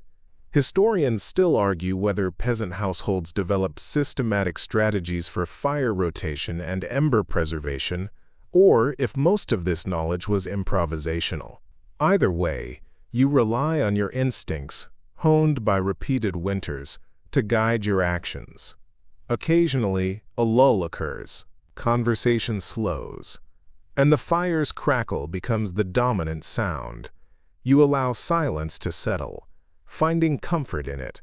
This pause allows both reflection and observation, the movement of animals nearby, the subtle frost forming on window edges, the faint aroma of smoke and cooked grain lingering in the air. You recognize this quiet as a necessary interlude, a moment for mind and body to conserve energy while still maintaining connection. The lull is not empty. It is part of the rhythm of endurance, a tacit acknowledgement of winter's demands. As the night deepens, the stories take on a more reflective tone. You recount experiences of past winters, noting hardships survived and minor triumphs achieved. The narrative becomes layered, humor, memory, and instruction intertwined. Fringe sources suggest that such reflective storytelling helped maintain psychological resilience, fostering a sense of continuity and identity despite relentless environmental pressures. You feel this effect directly as a gentle reassurance that life persists, that each winter survived is a quiet testament to ingenuity, patience, and communal bonds. You and your companions adjust posture, huddle closer, and listen more intently, aware that the warmth of shared presence is as vital as any ember. The firelight plays across the room, highlighting worn tools, simple furnishings, and familiar faces. Shadows seem to dance in sync with the stories, creating an almost hypnotic environment in which cold and darkness are temporarily forgotten. The connection between story and space is tangible. The room itself becomes a vessel for both memory and survival, framing human experience against the backdrop of harsh winter. Finally, as the embers fade further, you sense the approach of deeper night. Stories taper, laughter softens, and the narrative rhythm slows. You note the ease with which a tale can end, leaving room for quiet contemplation and the gentle transition toward rest. You reflect on the day's labors, the endurance required, and the small joys, shared laughter, remembered warmth, survival, that punctuate life in winter. In these moments, storytelling is not mere diversion. It is sustenance for the mind and spirit, complementing the physical resilience demanded by frost and darkness. Preparing the night space becomes an intricate ritual of strategy and shared knowledge. You and those around you begin arranging straw, furs, and coarse blankets to form the most effective insulation possible, aware that every centimeter of padding contributes to survival. The room is small, low-ceilinged, and drafty, with gaps in the walls that invite biting wind to creep inside. You methodically place each layer, overlapping edges to prevent heat from escaping. Fringe accounts suggest that some households even position furniture and storage strategically to act as windbreaks, a practice debated among historians regarding its universality. You feel the immediate practicality, seeing the logic in each careful adjustment. The animals, your constant companions through the day, are corralled inside or near the main living area. Their body heat becomes part of your nocturnal strategy, a natural source of warmth that demands careful planning. You arrange their bedding to maximize thermal benefit without compromising hygiene or safety. The low, contented noises of goats, chickens, or pigs form a comforting soundscape that complements the muted crackle of the last embers in the hearth.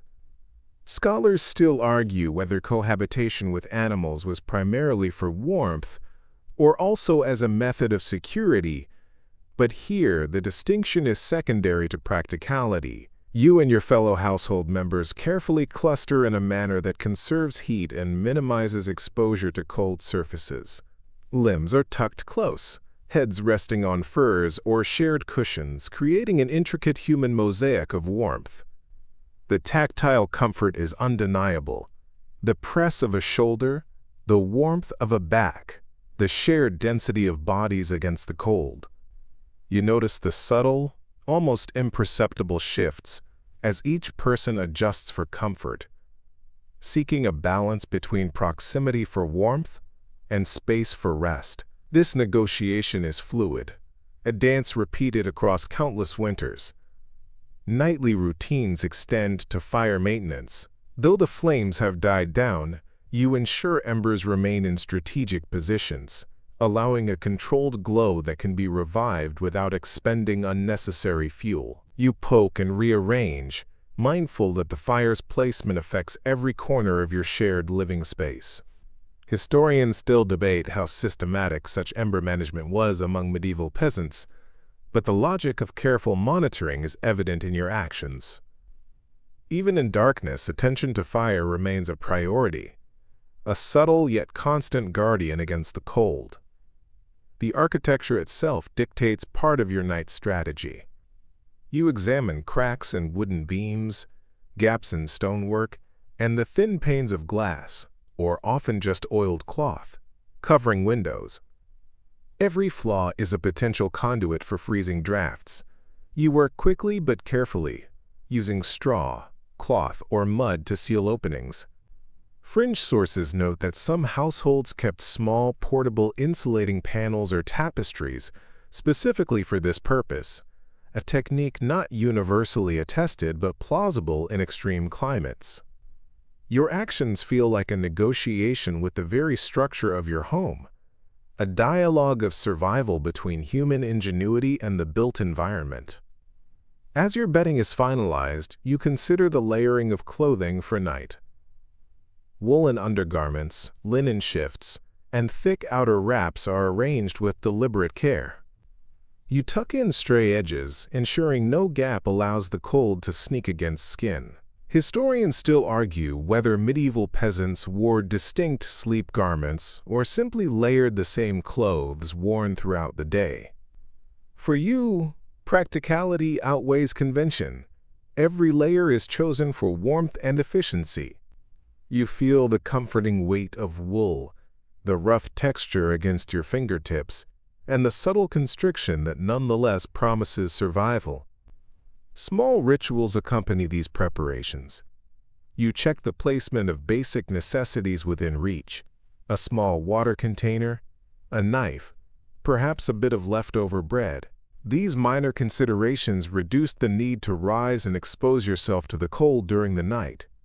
Fringe accounts even suggest that some households had small charms or talismans at hand, believed to guard against misfortune or the chill of supernatural forces.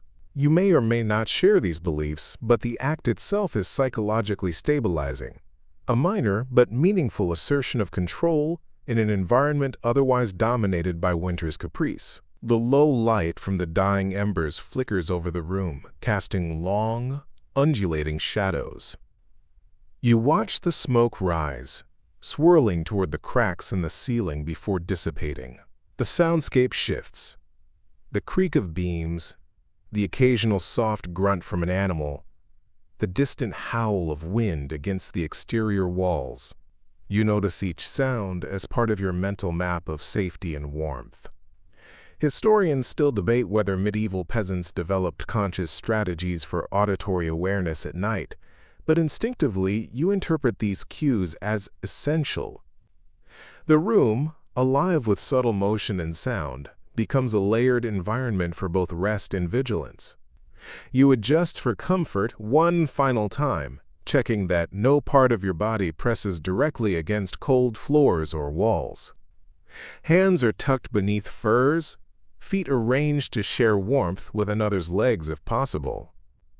Even with limited space, small adjustments create significant differences in comfort and heat retention. Fringe evidence indicates some households even experimented with makeshift foot warmers or insulated foot pockets, though such practices are poorly documented.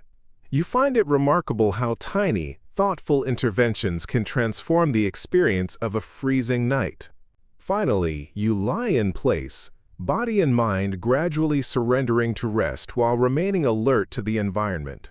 The layering, the clustering, the fire management, and the strategic placement of animals all converge to create a delicate equilibrium between warmth and vulnerability. Sleep comes in intermittent waves, punctuated by minor adjustments or awareness of movement around you.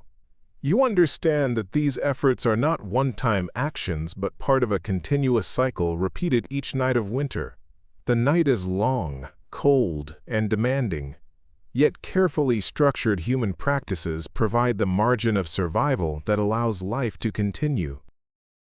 Sleep interrupted by cold arrives not as a dramatic awakening, but as a slow, creeping discomfort that seeps into your awareness again and again. You drift off briefly, then surface, half-conscious, as the temperature subtly shifts.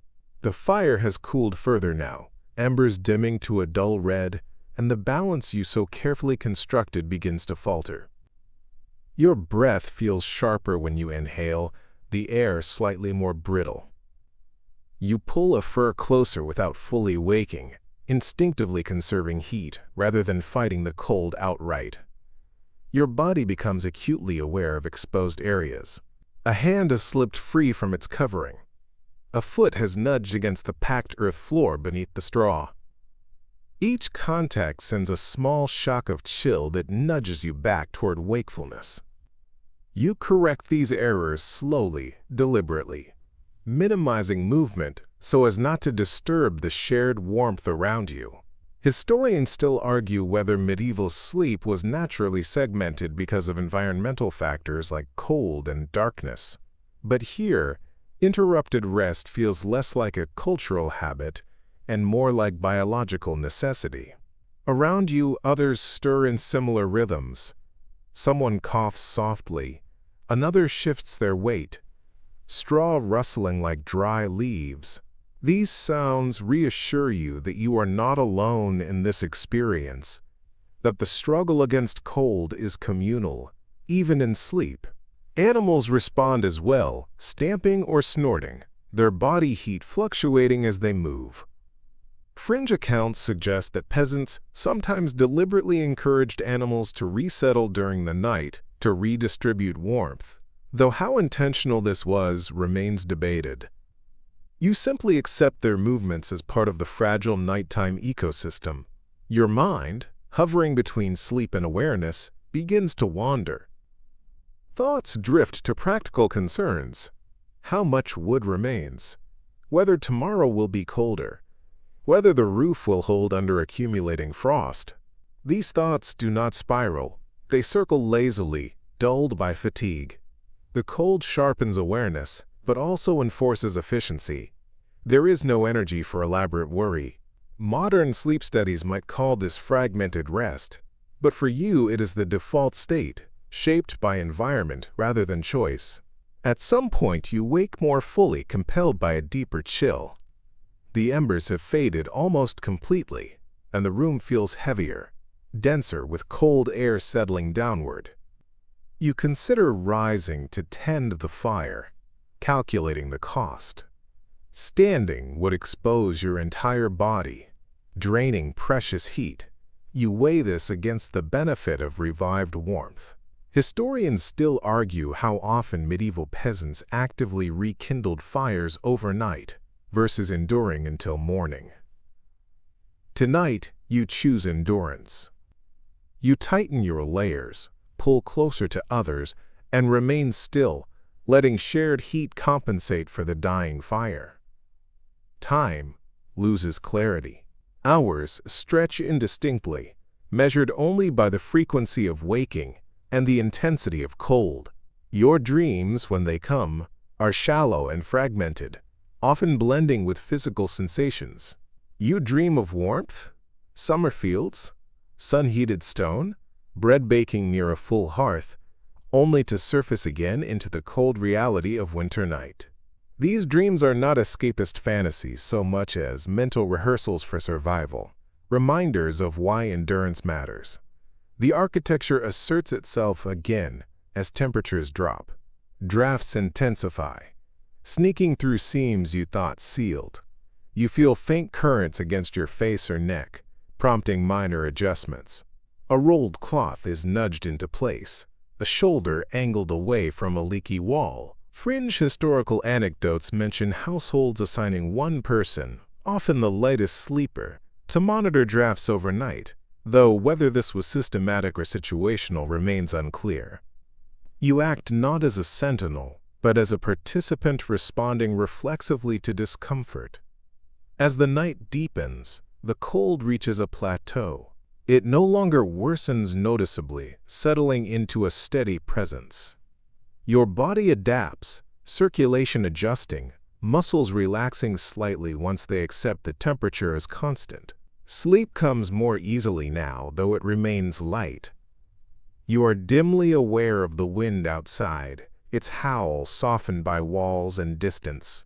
Inside, the shared space feels cocooned, fragile yet sufficient. The balance holds, not comfortably, but adequately. Occasionally, a neighbor's home emits a distant sound. A muffled shout, the thud of a door, perhaps someone braving the cold to tend livestock or a fire. These sounds remind you that survival unfolds simultaneously across the village, each household negotiating its own version of the night. Historians still debate how synchronized such nightly routines were across medieval communities. But the shared rhythm of endurance is unmistakable. You are one node in a larger network of quiet persistence. Gradually, imperceptibly, the night begins to loosen its grip. You do not know this consciously yet, but the cold stops intensifying, and the air seems slightly less oppressive. Your body remains still, conserving energy, drifting into longer stretches of rest. Though sleep has been interrupted and shallow, it has been enough. Enough to carry you forward, enough to prepare you for the next phase of the cycle. The night has tested your arrangements, your patience, and your endurance, and you remain here, breathing, waiting for morning. Endurance until morning does not announce itself with light or warmth at first. It begins quietly, almost politely, as a subtle shift in the quality of the dark. You are not awake yet, not fully, but something changes. The cold is still present, still firm against your skin, yet it no longer feels like it is tightening its grip. Instead, it holds steady, as if it too is waiting. Your breathing deepens, stretches lengthen, and your body settles into a final, heavier rest. Somewhere beyond the walls, the wind slackens. You do not hear silence. There is never true silence here, but the frantic edge softens. The night exhales. Inside, bodies remain close, arranged as they were hours ago, forming a human knot of shared warmth and necessity. Animals shift less now, conserving their own energy, their heat, a steady background presence rather than a fluctuating one. The house, battered and imperfect, has held through the worst of it. You wake again, but this time with a different awareness. It is not discomfort that pulls you upward, but habit. Medieval mornings begin before light, not because people love dawn, but because survival demands preparation. Still, you linger. Historians still argue whether peasants timed their waking by instinct, sound, or subtle light changes, but you feel it in your bones. The night's trial is nearly complete. The cold has been endured, not defeated. Your limbs feel stiff now, joints reluctant after hours of near stillness. This stiffness is familiar, expected. You stretch carefully, slowly, minimizing exposure, coaxing circulation back without wasting heat. A neighbor stirs, then another. No one speaks yet. Words can wait. Energy cannot be wasted on unnecessary sound. The rhythm of waking spreads through the room like a quiet contagion. You glance toward the hearth. The fire is gone entirely, reduced to gray ash and faintly glowing memory. Soon, someone will rebuild it, coaxing flame from yesterday's leftovers. This moment, between night and labor, is brief but important. It is the pause where endurance is acknowledged internally, if never spoken aloud. You have made it through another winter night. That matters. Light begins to seep in through cracks and openings, not bright, not warm, but honest. Dawn in winter offers clarity without comfort. The shapes of the room sharpen, tools stacked neatly, patched walls, the sagging roofline that somehow still holds. These details reassure you. The structure has survived, just as you have. Fringe accounts suggest that some medieval households performed small morning rituals, touching beams, muttering prayers, knocking wood, to acknowledge this survival. Whether or not that is true here, you take a quiet inventory all the same. Outside, the day waits, cold and demanding. The cycle will repeat: fire, food, labor, restraint, and once again, night. There is no illusion that today will be easier, but there is confidence now, earned through repetition. Endurance is not heroic. It is practiced. You have learned where to conserve, where to spend, where to adapt. This knowledge is your inheritance, passed not through books, but through mornings like this. As you rise, fully now, the night recedes behind you. It does not vanish. It will return, but it loosens its claim. You carry its lessons forward into the day, wrapped in wool, memory, and quiet resolve. Winter has not beaten you. It has merely been lived through, one careful day at a time. Sweet dreams.